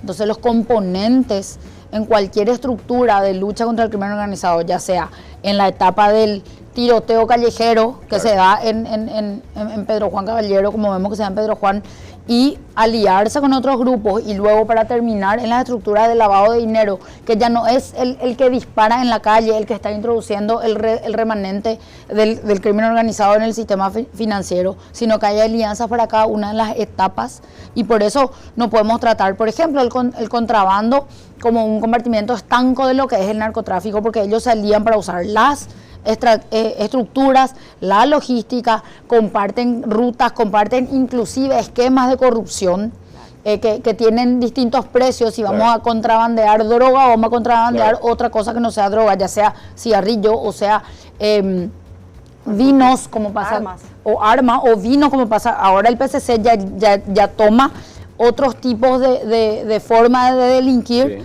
que está más fuerte en una determinada zona de la región, y se alía con ese grupo, inclusive el riesgo de quitarle a un grupo que está fuerte para ocupar ellos ese espacio e introducir al sistema financiero la venta del vino, camuflando lo que realmente es el dinero proveniente de las drogas o de las armas. Entonces, nosotros, así como ellos trascienden en su forma de actuar, nosotros como Estado también tenemos que aliarnos con otros estados y con otras regiones para trascender la forma de cooperar para poder enfrentar. Eso es muy importante entender. Te quiero preguntar, porque si sabemos cómo encarar, si sabemos cuáles son los componentes, o sea, el crimen organizado, según todos los estudios y todos los analistas, no funciona si no hay una complicidad de adentro de la institución, de adentro del Estado. Entonces, si sabemos todo esto, si sabemos el problema, si tenemos el diagnóstico, ¿qué es lo que podemos hacer? ¿Es voluntad política o requiere otros componentes? No solamente voluntad política, porque nosotros hablamos, ahora se está tratando en el Congreso un proyecto que nosotros apoyamos del Ejecutivo, que es la transformación, o sea, una suerte de modernización de la Policía Nacional. Nosotros tenemos que dotarle a ellos también de herramientas, tanto legales y de protección institucional, como herramientas tecnológicas, porque acá no es ni 100% tecnología ni 100% talento humano, tiene que haber una combinación de ambos, y es muy importante la especialidad, la especialización en cada uno de los ámbitos, porque el EPP no actúa de la misma manera que el PCC, el PCC brasilero no actúa de la misma manera que los miembros paraguayos del PCC que actúan localmente, hay reglas que se rompen, el Comando Vermelho no actúa igual que el PCC, el Clan Rotella, que es auténtico nuestro, tiene otras maneras de actuar, y es demasiado importante trabajar la forma de actuar de cada uno, así como la transformación de esas formas de actuar, y para eso necesariamente uno tiene que apostar a capacitación y especialización de los órganos de seguridad en cada una de las partes de lo que es la ruta o el intercrímenes del crimen organizado. Ahora, viceministra, esta semana a causa del asesinato de Humberto Coronel, ¿verdad? Que entre paréntesis creo que todo el periodismo paraguayo está de luto, hablábamos con un colega nuestro, ¿verdad? De Pedro Juan, que se llama José Pedroso. José nos decía, Franche, el miércoles más o menos nos decía, Franche, en Pedro Juan todos sabemos, me dijo. O sea, nosotros, nos contaba que por un tiempo hasta se bromeaba entre ellos, ¿verdad? Entre los pedrojuaninos, de que no se le veía más tan presente a la gente del PCC. Y decían, los muchachos se fueron de vacaciones, diciendo más o menos que ellos hasta manejan la hoja de ruta, cuándo se van de vacaciones, quiénes son, dónde viven, etcétera, etcétera. Que el común denominador maneja esa información. Si el ciudadano pedrojuanino maneja esa información, ¿por qué no podemos todavía cortarle el financiamiento a esta gente, viceministra? Francesco, te agrego ahí, el periodista no quería custodia policial, porque decía que no confiaba en la policía.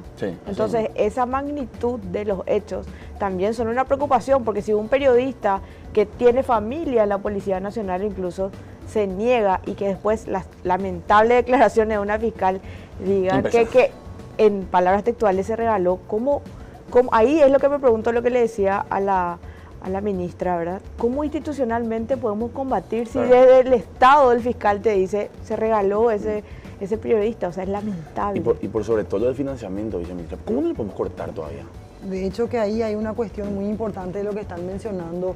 Han cambiado los paradigmas de investigación. Ahí estás tocando una parte tangencial ahora del sistema de investigación, que ya no se centra en la persona, se centra justamente en el patrimonio. Imagínate lo que es tener que llegar a aplicar medidas, por ejemplo, como en los Estados Unidos, medidas de congelamiento de bienes por el solo hecho de un estándar básico probatorio. La sola causa probable te permite allí llegar a ciertos índices de aplicación de medidas de privación de sus bienes a ciertas personas, e inclusive independiente de la investigación de la culpabilidad de una persona. Ahí estamos atacando una parte que nosotros recién estamos incursionando en ese tipo de investigaciones, y sabemos que es la clave.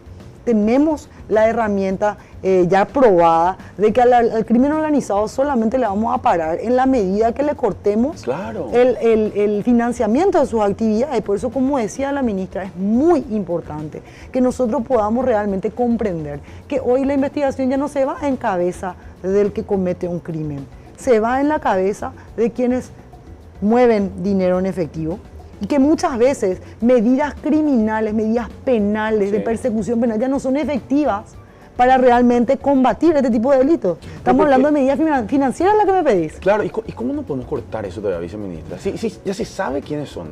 No te digo que todos, ¿verdad? Pero al menos en gran parte se sabe. Secreto a vos eso. Claro, de hecho nos decía el periodista José Pedroso, como te comentó, nos decía, Frances, acá para muchos es mejor trabajar para el PSC o para otro crimen organizado, porque te pagan muy bien. Y vienen y te pagan de a $1.000 semanales, a 2.000. Entonces es difícil que el ciudadano se niegue. Pero es una rotura de paradigma, Frances y Mar. Fíjense que nosotros podemos trabajar en inteligencia y vamos a suponer que tenemos una persona, un objetivo identificado del crimen organizado y sabemos que tiene 5 vehículos, 2 casas y tiene otros bienes activos identificados. Y nosotros no lo tenemos todavía vinculado a un acto seguro de la comisión de un acto terrorista, vamos a ponerle, ¿verdad? Mientras que eso no esté, ¿cómo vamos a aplicar una medida si la medida está vinculada a la comisión de un hecho punible? Entonces todavía nosotros estamos en el paradigma de la comisión del delito. Vendría a ser lo mismo que yo soy una persona víctima de violencia doméstica y hasta que no tenga un hecho grave probablemente no va a trascender el delito para mi agresor. Claro. Entonces es lo mismo, acá tenemos que aprender, esta investigación patrimonial es central. Y ahí nosotros tenemos que hacer una mención, ¿verdad? Nosotros no podemos trabajar solos. Es importante acá señalar que nosotros tenemos un esquema, un sistema de justicia que depende de la Fiscalía y del Poder Judicial. El Ministerio Público no acompaña tanto, ¿verdad? Nosotros como ejecutivos no podemos cerrar el círculo sin la acción de ellos. Y ellos no pueden hacer nada sin nosotros porque nosotros somos los órganos de investigación. Ya sea CEPRELAB, la policía, la Senat o cualquier otro órgano que esté vinculado a esto. Y hay que trabajar con mayor coordinación. Tiene que haber un apoyo, pero tiene que haber también resultados visibles, porque muchas de las veces nosotros trabajamos hasta cierto punto y cuando ya no depende de nosotros no tenemos control y cuando las cosas no se continúan existe como un corte o una dificultad de hacerlo más dinámico, más allá de las precariedades que tenemos nosotros y que tienen también ellos, ¿verdad? Se cuestiona mucho el trabajo del Ministerio Público justamente en relación a varios participantes. Le decía recién a Santi Peña, ¿verdad?, de que le cuestionaba el tema de Erico Galeano, por ejemplo, ¿verdad? Y realmente a mí me impresiona cómo de repente a otro diputado como Eber Noguera, que para mí sí es culpable de lo que le dicen, que se vaya preso y que se quede en la cárcel toda su vida también, pero es increíble cómo el Ministerio Público pide el desafuero de Eber Noguera, pero a Erico Galeano lo dejan ahí nomás. ¿Vos crees, ministro, que realmente desde tu punto de vista netamente jurídico, no sé si decir complicidad de parte del Ministerio Público, pero hay una tibieza de parte del Ministerio con algunos actores políticos y también ligados al crimen organizado? Bueno, hay hechos objetivos que nosotros no podemos cuestionar, ¿verdad? Que las velocidades no son las mismas, eso hay que decirlo. Y en este caso también una suerte de una concepción política equivocada, con ciertas, o sea, presentar como ciertas limitaciones netamente jurídicas, como decir, el contrabando es un problema del Brasil y no de Paraguay, porque el problema es globalizado. Claro. Nosotros no podemos hablar de cooperación internacional en un esquema de crimen transnacional organizado, pero después limitarnos a nosotros a hacer nuestro trabajo y que el resto se vea con lo suyo. No podemos funcionar así a ultranza, es una prueba clara. Y acá también hay que decir algo que no cae bien políticamente, pero que es la realidad.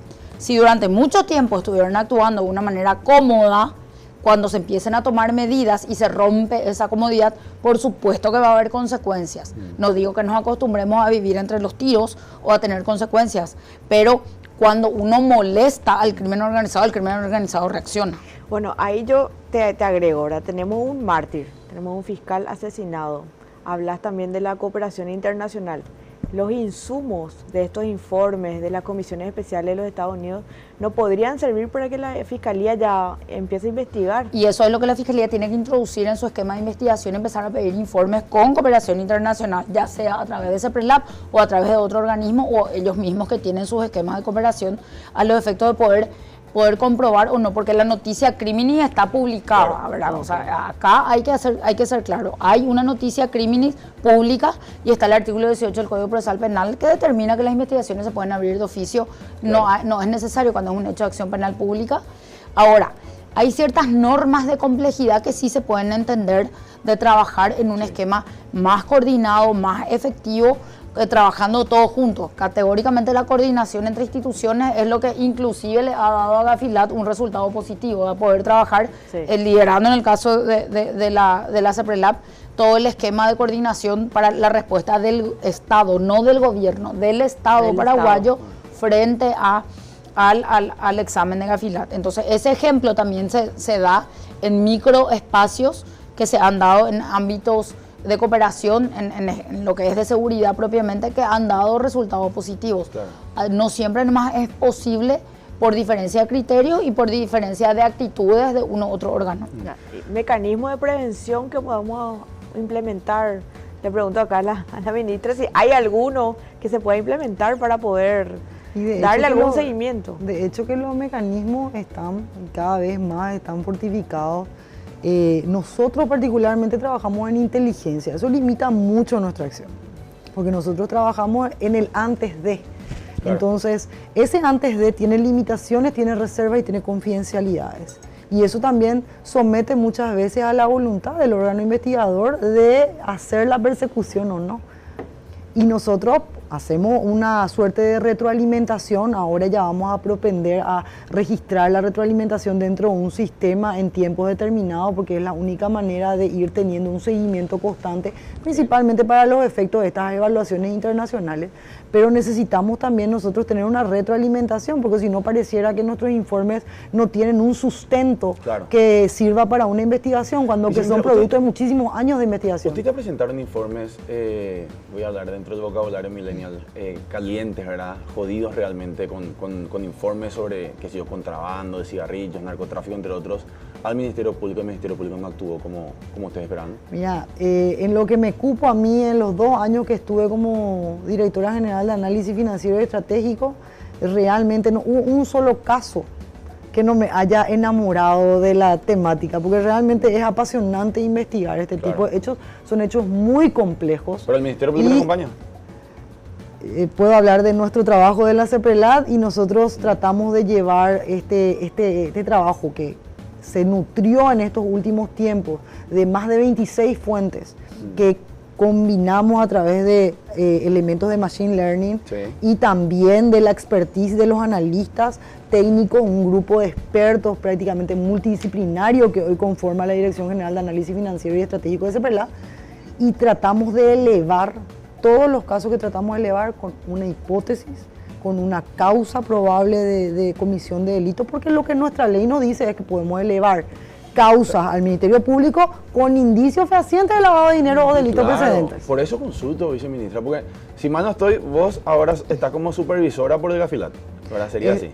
No, como evaluadora, hemos pasado a formar parte. Antes que nada, felicidades, viceministra. Yo conozco tu trabajo y creo que te lo mereces, ¿verdad? Evaluadora del Gafilat, una responsabilidad importante. Y hablando del Gafilat, el informe de Gafilat, a grandes rasgos voy a hablarlo, dicta claramente, viceministra, de la debilidad institucional que tenemos, y habla del Ministerio Público y también del Poder Judicial.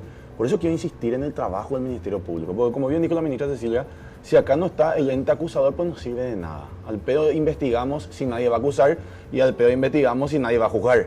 Entonces, ¿cómo están de alguna manera provocando que el Ministerio Público se mueva más rápido? Insisto, yo hago mía las palabras de la ministra Cecilia porque yo creo que es así.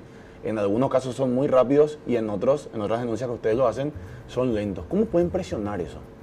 La verdad que una fórmula de presión no podemos ejercer, ¿verdad? La justicia tiene que tener ese carácter independiente. Pero sí nosotros, Carmen, estuvimos en estos últimos tiempos provocando reuniones más técnicas en estas últimas semanas, donde se puedan sentar a trabajar con cuestiones puntuales. Bueno, en este caso tenemos que llegar de este punto a este punto, porque aquí también es importante entender que cuando uno firma convenios, acuerdos internacionales para cuestiones específicas, hay plazos que hay que cumplir. Claro. Entonces, esos plazos también hay que respetar, y no es una cuestión, afuera no somos CEPRELAB, policía, es Paraguay, ¿verdad? Claro. O sea, internamente nosotros tenemos que trabajar en coordinación para que eso salga. Y vuelvo a decir, nosotros no tenemos policía judicial, el Ministerio Público no tiene un investigador que no sea la Senat, la CEPRELAB, la policía. Claro. Ellos solos no pueden trabajar. Más allá de su independencia, el brazo investigador siempre va a estar en el Ejecutivo. Entonces, presionar para que se den esas reuniones técnicas, esas reuniones puntuales. CEPRELAB, la Senat y tanto la propia policía tiene herramientas muy importantes más allá de lo que es el campo operativo para direccionar o señalar qué es lo que más se puede coordinar o pedir para poder avanzar. Y cuando uno va viendo resultados por lo menos parciales, por supuesto que la ciudadanía va a empezar a darse cuenta de que las cosas están funcionando de una manera diferente. Lo que puede hacer, ministra, llevar al embajador de Estados Unidos a la cámara y ya se mueven todo. Francesco, yo te iba a decir, justo le iba a tocar un tema. La comunidad internacional mira con buenos ojos cuando el Paraguay ha realizado fuerzas de tarea conjunta.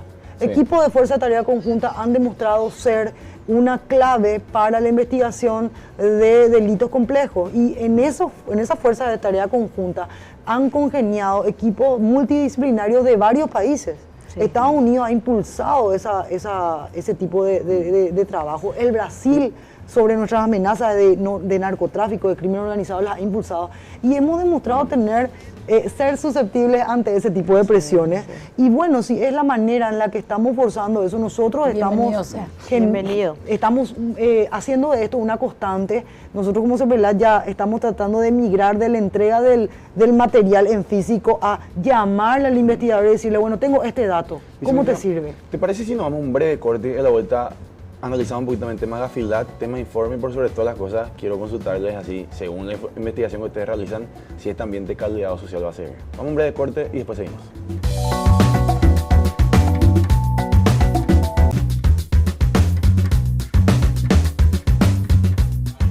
Bueno, señora, volvemos con más cartas sobre la mesa, acá por el canal 23 de Tigo, la Unión TV. Bueno, ministra, viceministra, seguimos analizando un poquito la seguridad. O sea que muchos mensajes me están llegando y me dicen que más allá de todos los análisis, y una persona me dijo justamente el viernes a la mañana, más allá de todo lo análisis que se hace, la realidad es que la calle está demasiado difícil, ¿verdad? Los negocios en gran parte tienen que trabajar llaveados y no hay vida, ministra, esa es la verdad. ¿Este ambiente va a seguir así? Teniendo en cuenta que acaba de decir, ministra, que el crimen organizado está incómodo, ¿esto es por eso? No solamente, nosotros tenemos que tener en cuenta que estamos saliendo de un periodo de pandemia importante. Tenemos que trabajar en la reactivación económica. La pandemia, si bien las medidas que Paraguay tomó, o sea, que el gobierno tomó, han inclusive quitado de la extrema pobreza y han llevado a la pobreza a un sector importante con las ayudas y con los subsidios.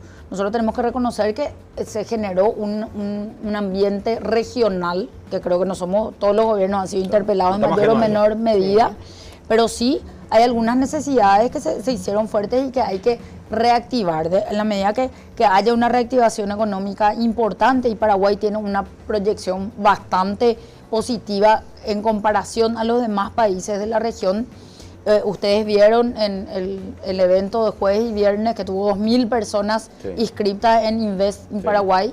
Eso muestra que somos 2.000 inversores, no poca cosa. 2.000 inversores en un país, por decirlo de alguna manera, pequeño, pero somos un foco importante para eso. Entonces, eso va a traer acompañado de un crecimiento económico importante y también cuidar todos estos aspectos de mejoramiento de la economía. Ahora, nosotros tenemos otras aristas de las cuales también tenemos que ocuparnos o seguir ocupándonos, que es el aumento de la adicción, que genera aumento de hechos de violencia, ¿verdad? Claro. La adicción a las drogas es un problema de salud pública, no es un problema que derivan problemas de seguridad, pero es un problema de salud pública y un problema social, que hay que enfocar en el contexto en el cual se presenta y que tiene repercusión, por supuesto, en esta etapa post-pandemia de la cual estamos saliendo. Viceministra, Marla. Yo le quiero preguntar a las dos, ¿verdad? ¿Cómo duermen de noche, sabiendo todo lo que saben? ¿Cómo duermen a la noche? ¿Duermen tranquila? Yo tengo un bebé que cumple 1 año, yo no duermo. No dormí luego, no sé. Bueno, pues te digo algunos puntos que se me quedaron en la cabeza y que fui anotando, ¿verdad? Tenemos la frontera débil. No tenemos escáneres, no tenemos radares. Ahora creo que hubo una donación internacional. El sistema penitenciario cada día peor. Se hace alguna requisa o pesquisa y se encuentra que hay droga, hay celdas VIP.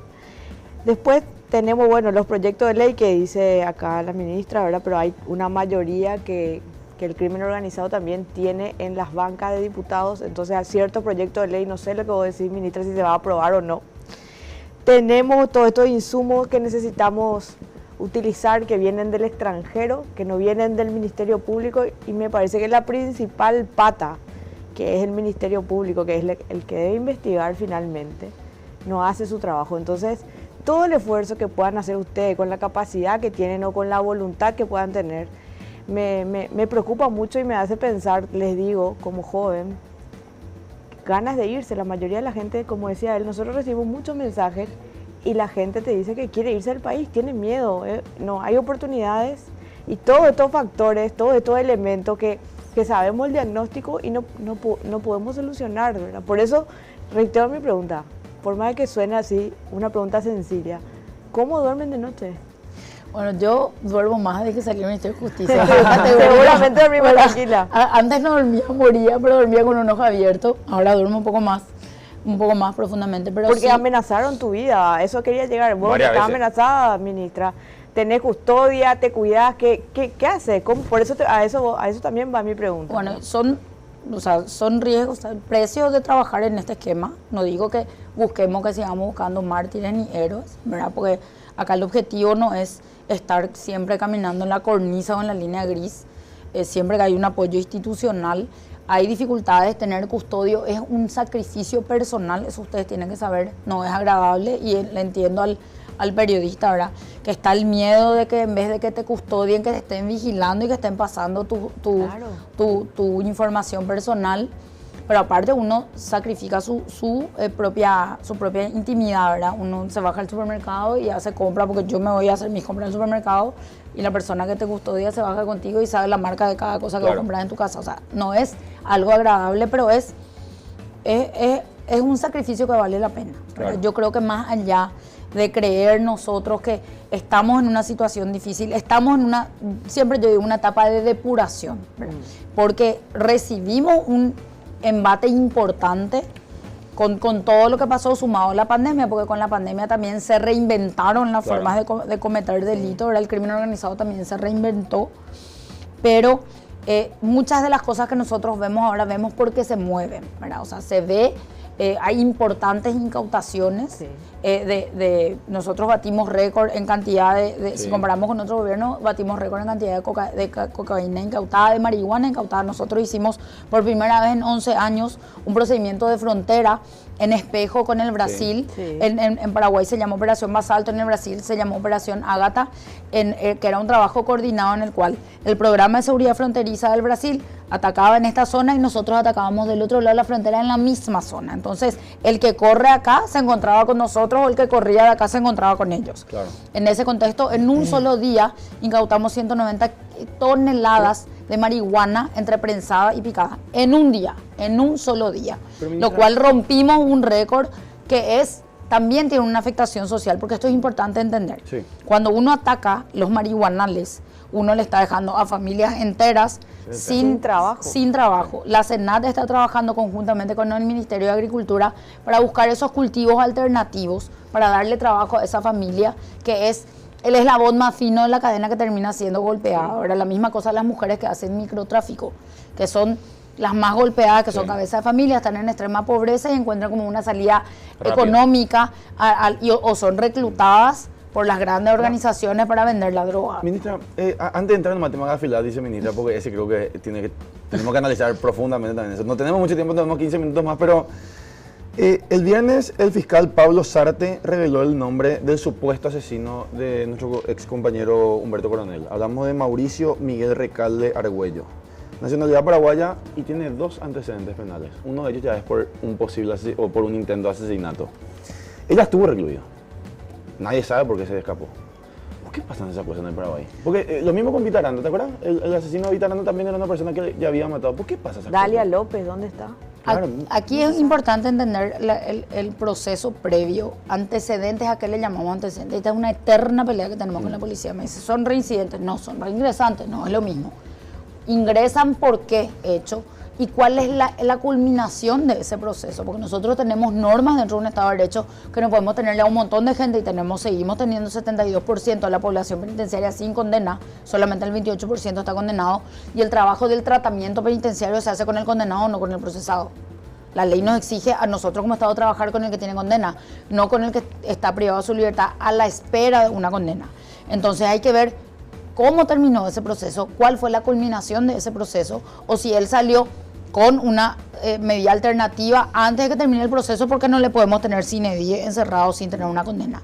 ¿Y cómo termina eso y cómo se vuelve a trabajar? Ahí sí hay unos esquemas de gestión del sistema judicial importantes que tienen que ser abordados, sí, y algunos ajustes legislativos que hemos planteado como Ejecutivo de cierto tipo de casos, como con los casos de flagrancia, que uno pueda abreviar el plazo y no necesita 2 o 3 años de investigación o de causa abierta si tiene casi todos los elementos ya inmediatamente después de detenida la persona. Entonces ese tipo de ajustes que dan herramientas legales para que los fiscales y los jueces puedan trabajar, pero eso también tiene que venir acompañado de un esquema de gestión interno del órgano. Cambiar la ley por cambiar, pero que eso no tenga repercusión o no baje a tierra, tampoco no nos sirve de nada. Viceministra, Rafilat, a grandes rasgos, Paraguay pasó, pero pasó raspando. No fue un 5 felicitado, fue un 2 aprobado con la nota de decir su hijo tiene que mejorar y ser más atento, ¿verdad? ¿Qué nos falta, viceministra, en primer lugar y en segundo lugar? Rápido, ¿qué podemos hacer? Porque el problema es que los procesos son demasiado largos en Latinoamérica y la gente quiere ya cambiar su país ahora, ¿verdad? No se puede. No se puede porque este proceso tiene que ver con una cultura de cumplimiento que se tiene que establecer. La gente tiene que comprender que presentar documentaciones para justificar sus haberes en un banco, en una financiera o para quitar el seguro de su auto son procesos que nos ayudan a reprimir acciones del crimen organizado. Porque puede ser que yo esté hoy quitando el seguro de un auto que no es mío y está comprobado que eso nos permite obtener datos sobre una criminalidad organizada. Una persona que está teniendo un seguro, claro, por el vehículo que quitó el lavador de dinero de tal o cual organización criminal o por tal o cual narcotraficante. Y eso es un hecho consumado. Eso lo tenemos como datos que hemos podido acceder por parte de nuestras investigaciones.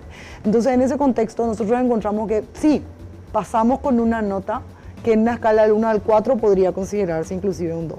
Pero es atómica la diferencia del Paraguay que se presentó a la tercera ronda de evaluaciones y el Paraguay que se presentó a la cuarta ronda de evaluaciones.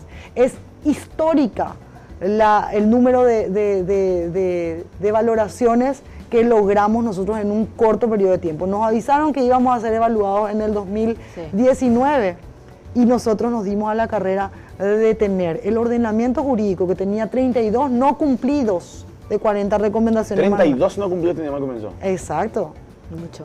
32 no cumplidos, 64, con 90% aprobado. 93%, un ordenamiento jurídico a la vanguardia en Latinoamérica. Nosotros somos el segundo país con mejor índice de cumplimiento técnico actualmente en la región. Somos un referente en la materia. Yo creo que es histórico los logros, pero también son históricos los números de periodistas asesinados, de violencia antes nunca visto, de este nivel de inseguridad. Entonces, ¿cómo combatir eso? ¿Qué podemos hacer para prevenir, ¿verdad? O sea, invertir en tecnología. Encontraron una nueva forma de reinventarse, como bien dijo acá la ministra. Encontraron las cooperativas para lavar dinero. Cuando se controle la cooperativa van a encontrar otro Claro, los otro criptoactivos, nicho. por ejemplo. Nosotros estamos incursionando todos los días en una materia y saben que con recursos limitados es muy difícil combatir a una criminalidad organizada que todos los días tiene mayor cantidad de recursos. ¿Para qué tipo de recursos, viceministra? Estaría muy bueno tener más recursos para seguir invirtiendo en materia tecnológica, no porque falten recursos en la materia tecnológica, claro, como un sistema. Lo que falta es, por ejemplo, un sistema de almacenamiento de datos más complejo, ¿verdad? Nosotros tenemos 8 discos duros y todavía no es suficiente para albergar toda la cantidad de datos que nosotros albergamos. En cuanto a gastos, ¿cuánto necesita la CEPRELAT para tener la economía que necesita para combatir? Un presupuesto para, no sé, tener más técnicos. De hecho, que nosotros hemos presentado un pedido de aumento presupuestario que rondaría por pedir por lo menos $2 millones más. Nosotros habíamos dicho 2 para que nos piensen en darnos 1 y que terminen con $500,000 y pero hacemos no puede milagros. ser ni que 2 millones, demasiado pobres ya somos para negar $2 millones para combatir el lavado de dinero. Tenemos recursos limitados y muchas necesidades. No, yo sé, ella ni siquiera depende de vos, ¿verdad? Pero hay que llamar a Oscar Llamosa y decirle, che, ministro, liberame 2 palitos más. Bueno, y después ver cómo Hacienda ajusta eso, porque hay una estructura también que se tiene que respetar. Pero $2 millones no es nada, ministra. De hecho que nosotros, si es que pensamos en cómo funciona el crimen organizado, nosotros también como organizaciones que investigamos el crimen organizado, también gracias a la Cenavico, que fue muy bien valorada en el informe, tenemos una suerte de autofinanciamiento para instituciones que trabajamos contra la criminalidad organizada. Hoy, gracias a las subastas que Cenavico se posicionó como una organización gubernamental que realmente ha prestado un servicio invaluable, porque ha dado recursos para que las instituciones que no teníamos ni vehículos para trabajar, tengamos vehículos de alta gama, incluso para poder movernos y realizar nuestras acciones. Hoy por hoy nosotros tenemos una flota de vehículos que tiene varios vehículos que están compuestos por estos vehículos que son incautados, todavía ni siquiera en comiso, pero incautados de acciones contra el crimen organizado. Por eso es importante también la vinculación, volvemos otra vez al Poder Judicial, porque que esos vehículos pertenezcan o se queden dentro del Estado, claro, va a depender de una investigación eficiente que demuestre que ese vehículo al final de la investigación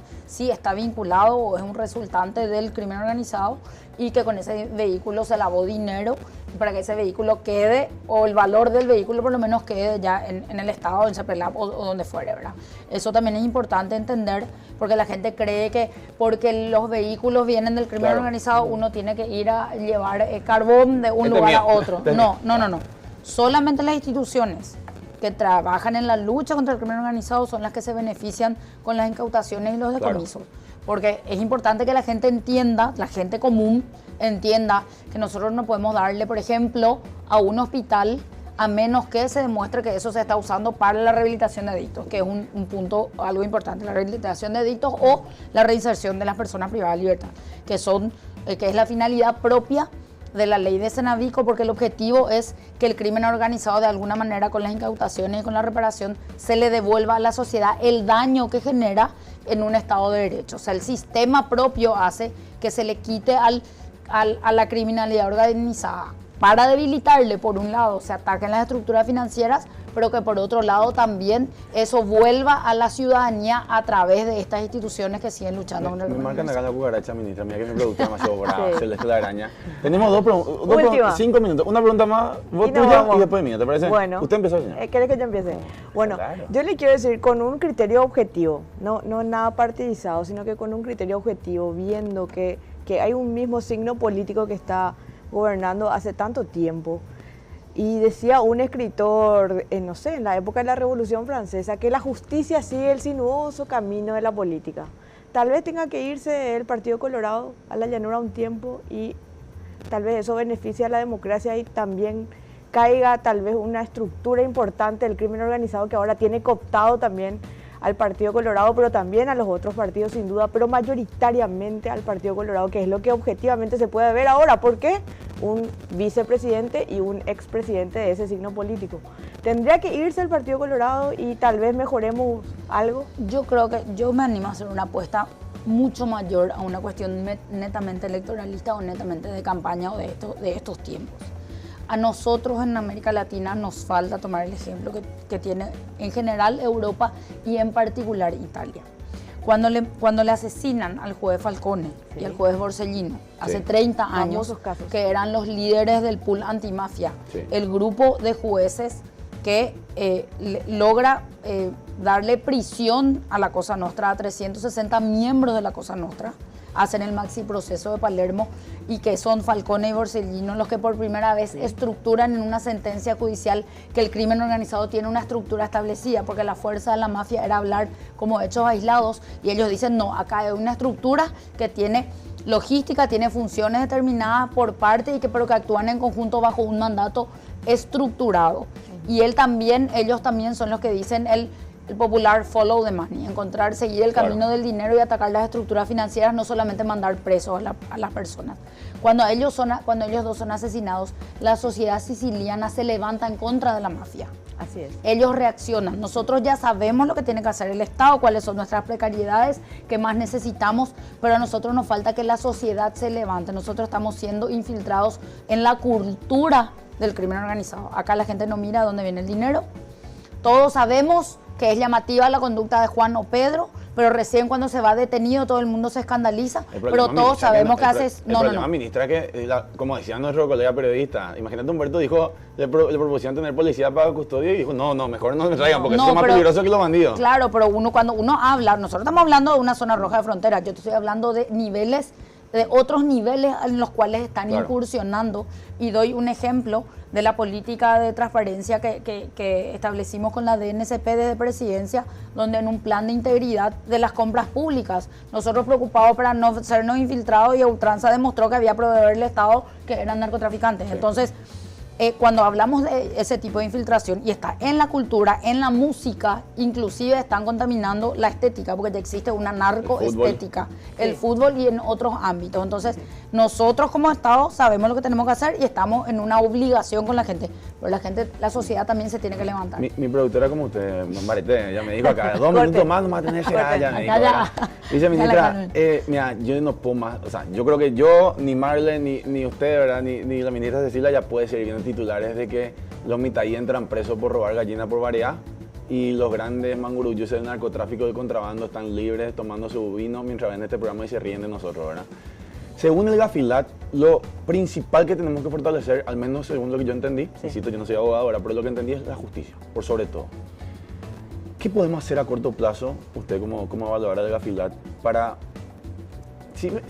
recién mencionaste que no es algo a corto plazo, ¿verdad? A menos a mediano plazo, para lograr una justicia un poquito más sensible con la gente de acá. Yo estoy de acuerdo con lo que dice la doctora Cecilia, es muy claro que necesitamos, no es tan grave el que deja de hacer como el que sabe lo que tiene que hacer y no lo hace, ¿verdad? En nuestro caso nosotros tenemos mucha gente que sabe lo que tiene que hacer, no lo hace, tenemos gente que sabe lo que hace e igualmente lo hace a media. Nosotros tenemos que insistir, el hecho que nos estén señalando todo el tiempo también ayuda. Y tenemos muchas tareas sin lugar a duda, pero una que a mí me gustaría que en todos los casos pudiera intervenir también para que el crimen organizado no siga los pasos, no siga creciendo, es también valorar la tecnocracia. Nosotros tenemos una gran cantidad de técnicos muy preparados que están haciendo estos informes. Que sirven para ir motivando las investigaciones, y nosotros tenemos que valorar esta cultura de la tecnocracia, poner los técnicos y las personas preparadas en los lugares que van a hacer que estos lugares realmente prosperen las investigaciones y poder presionar con datos fidedignos a nuestra justicia para que pueda llevar adelante procesos que no puedan decir que no tienen pruebas, porque las pruebas van a estar elaboradas por personas preparadas para ello. María, vos sabés que Cecilia Pérez siempre se mostró como técnica, pero tiene la cintura de un político. Sí. Entonces le quiere pedir a la ministra para cerrar, sí o no nomás, ministra, sí o no nomás. Sí. Te llama Mario Abdo hoy y te dice, estoy buscando mi candidato candidata a la Fiscalía General. ¿Te interesa la idea? Si el presidente me plantea, sí. O sea, vos estás. Si el presidente plantea. Bueno, señores. Muchas gracias, ministra. Gracias. Gracias, viceministra. No, muchas gracias a ustedes. Señora, un gusto compartir con usted. Muchas gracias. Bueno, será hasta... Vamos a un corte. Vamos a un corte y regresamos.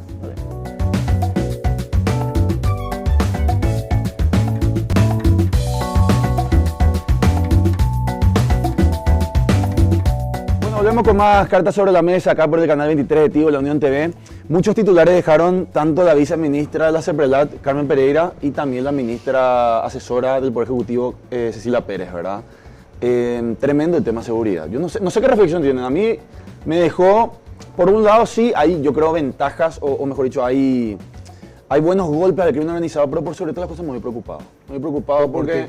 Y no porque la ministra Cecilia decía de alguna manera de que este ambiente probablemente, o lo más probable es que siga, ¿verdad? Por una cuestión en primer lugar de la pandemia, de que hay una crisis económica, la gente quiere comer y hay muchos que ante la falta de oportunidades no tienen otra que salir a robar. Con eso no se justifica el crimen, ¿verdad? Una realidad nacional que estamos viviendo.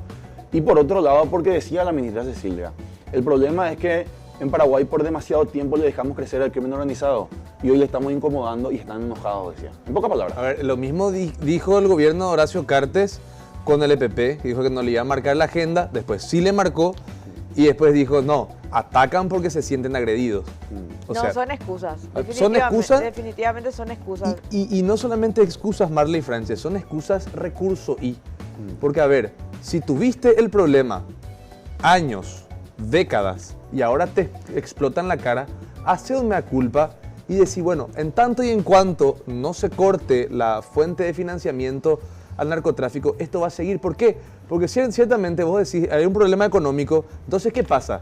En el interior del país, esa gente que no tiene camino, no tiene escuela, no tiene salud, ve que viene el narcotraficante a ocupar el lugar que el Estado históricamente no lo ocupó. Y esta situación va a seguir. Totalmente. No, a mí me dejó la preocupación latente, sobre todo porque el ejemplo que nos dio la ministra Cecilia Pérez, que tiene una gran capacidad intelectual y yo la respeto mucho intelectualmente, pero me dejó con un dolor de cabeza que es la mención de Falcone, que era un juez italiano que quiso desmantelar la mafia italiana, pero ¿qué pasó? Él terminó siendo asesinado, ¿verdad? Y ella decía, volcaba un poco la responsabilidad de la ciudadanía, que todos tenemos que levantarnos y que todos los ciudadanos tenemos que empezar a exigir. Y bueno, yo le decía eso, le comentaba que tal vez tenga que ver eso con un cambio de signo político, porque objetivamente hablando, un vicepresidente en ejercicio declarado significativamente corrupto y un expresidente también declarado corrupto, ambos del mismo partido político, tal vez objetivamente hablando le dije que eso tendría que ser tal vez la caída de ese partido y si eso podría empezar un proceso de transformación, y ahí me cita el ejemplo de Falcone, ¿verdad? Entonces me queda el dolor y la preocupación porque esa persona que dio como ejemplo fue asesinado. Ahora, yo personalmente creo que, al menos desde Cecilia Pérez, yo creo que ella intenta, ¿verdad? También creo que Carmen Pereira intentan. Mira, también hay dos cosas para reflexionar en el tema presupuesto, ¿verdad? Imagínate lo que decía Carmen Pereira. Decía, a nosotros necesitamos una inversión de más o menos $2 millones para mejorar nuestro sistema. $2 millones no es nada. 14.000 millones de guaraníes. ¿Dónde está la prioridad para Hacienda? ¿Dónde está la prioridad para el Congreso? ¿Dónde están los diputados y senadores que tienen que venir a decir, che, muchachos, vamos a darle dos palos verdes a la seguridad para que hagan fortalecimiento de la institución?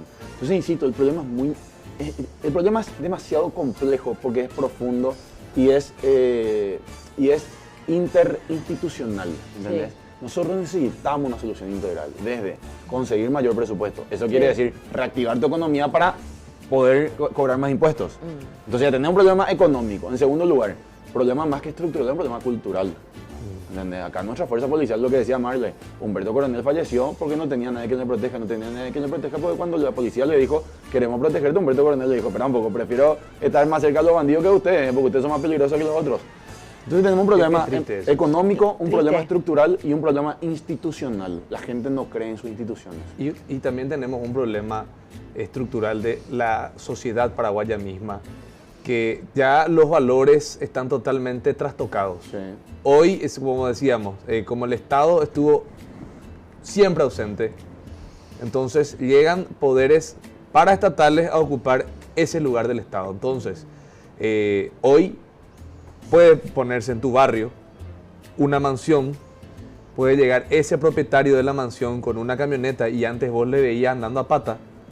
Y ya no va a ser una situación de, espera un poquito, ¿este de dónde sacó? No, al contrario, la gente o se va a callar o te va a decir, wow, qué capo este tipo. No, bueno, yo no estoy de acuerdo porque yo no quiero trasladarle la responsabilidad que tiene que tener el Estado a la gente.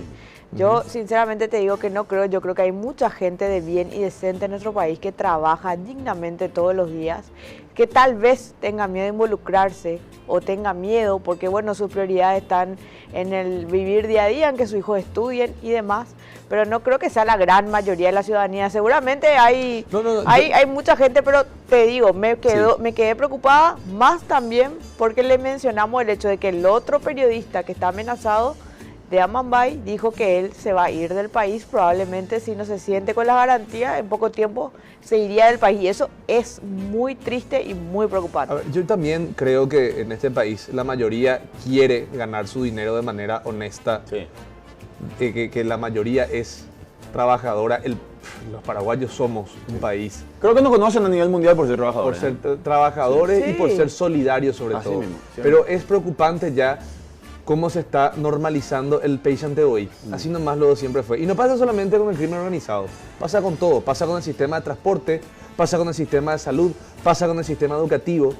Acá estamos empezando a normalizar cosas por las cuales en otros países se sale a las calles, se exige al Estado presencia, se exige que cumpla finalmente su rol de Estado, y acá no se hace.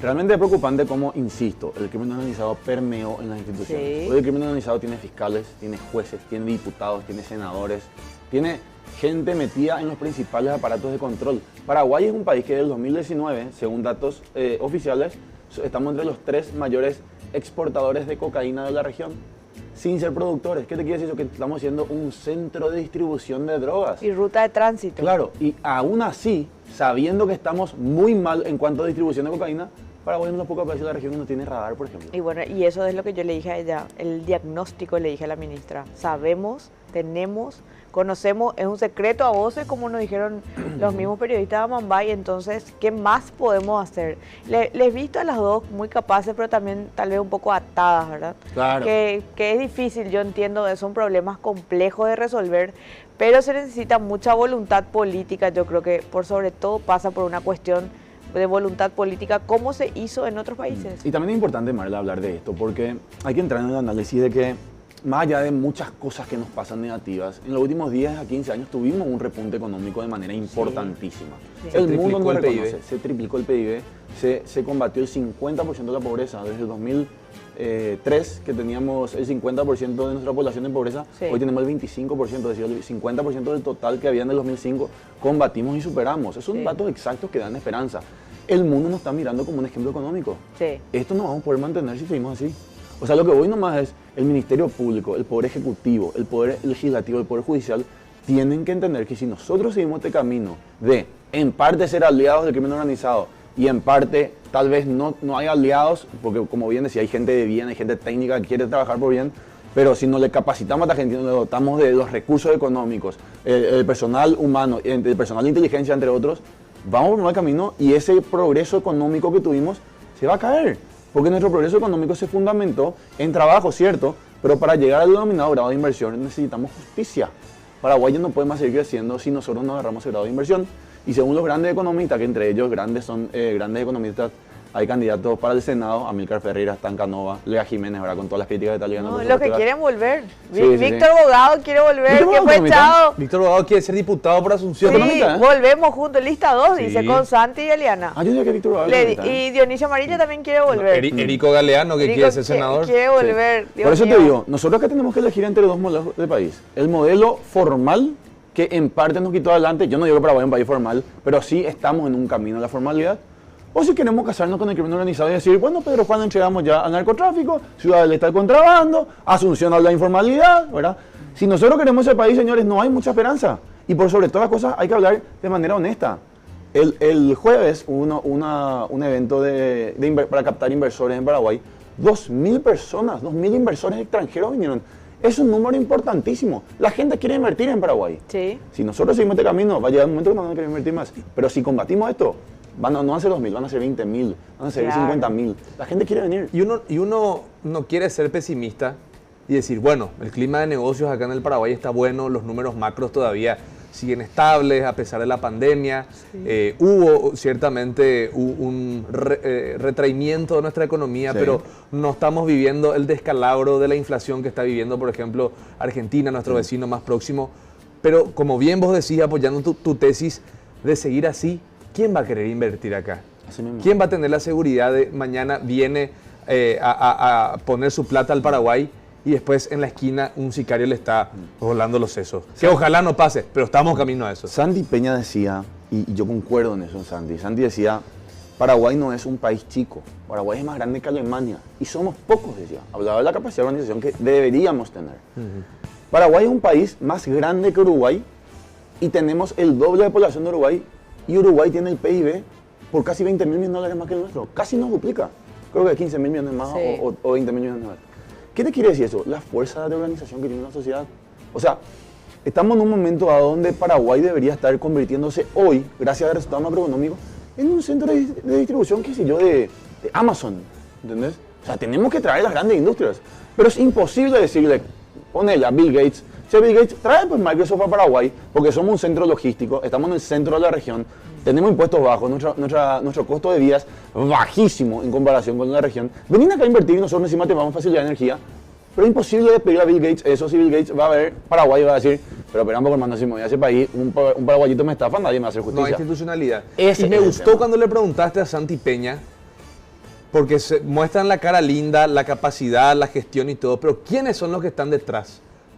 Si tu organización, si tu expresión política tiene a referentes del crimen organizado ahí solapados, tampoco es mucho lo que se puede hacer para avanzar en ese campo, Marlon. Claro, porque yo finalmente creo que también, como decía Falcone y otros de aquella época, uno no puede negociar o sentarse a la mesa con la mafia, ¿verdad? Entonces, como este crimen organizado ha cooptado todas las instituciones y ha permeado, depende de una voluntad muy férrea política para hacer los cambios que son necesarios, ¿verdad? Si está cooptado por de arriba, de abajo, entonces pasa por una decisión muy importante que por supuesto va a tener consecuencias, pero que es el único camino. Así lo han hecho otros países en la región, ¿verdad? Y también sí, lo que le doy la razón a las ministras que estuvieron aquí presentes es la cooperación internacional, porque de hecho en un mundo cada vez más globalizado y que si es insuficiente la tecnología que vos tenés o las instituciones son débiles, obviamente debes recurrir a la cooperación internacional. Sobre ese punto, con todo respeto, hoy Paraguay debería estar negociando con Estados Unidos mayores fortalecimiento tecnológico y demás. Hoy le tenemos que pedir a los Estados Unidos que resuelvan nuestros problemas judiciales. Es imposible negociar así, es imposible. Sí. Luis Lacalle Pou se fue y le dijo en estos últimos congresos interamericanos, le dijo a Estados Unidos, hermano, yo no te estoy consultando, yo te estoy avisando que me voy con China. ¿Por qué? Porque tiene institucionalidad para negociar de igual a igual. A Bolsonaro le dijo, capitán, te quiero mucho, pero yo me voy con China, ¿entendés? Argentina ya le quitó abajo. Nosotros no podemos. Porque nosotros en vez de decirle a Joe Biden, che, Biden, mandá pues inversión acá, mandá pues tecnología para combatir el crimen organizado, le tenemos que decir, Biden, ayúdanos para solucionar dos personas que tenemos ahí, kilómetros nos están armando. Pero no vamos a poder porque somos un país pequeño. Eso nomás. Entonces, lo que digo nomás, asunto pendiente, institucionalidad y relaciones internacionales. La Cancillería paraguaya tiene que ponerse los pantalones, tiene que dejar andar ya como si fuera el famoso desnudo por su casa. No, demasiado... No, porque tenemos muchos Joselos, me parece, en la Cancillería todavía que no conocemos. A mí que hay unos cuantos Joselos en varias instituciones, luego, no solamente en la Cancillería. Bueno, pero no todo está mal. Insisto, Paraguay tuvo grandes progresos estos últimos tiempos, tuvo grandes aciertos, la economía habla de eso, aunque tenemos una crisis económica ahora, independientemente de esa crisis tuvimos un crecimiento, ¿verdad? Pero no podemos conformarnos con eso. Pero ¿por qué Paraguay creció económicamente en detrimento a la política? Porque hubo un pacto para ordenar la economía en su momento. Ese mismo pacto tiene que existir ahora mismo para sanear todo el país, no solamente la economía, la justicia, la educación y que haya realmente ya una verdadera reforma del Estado.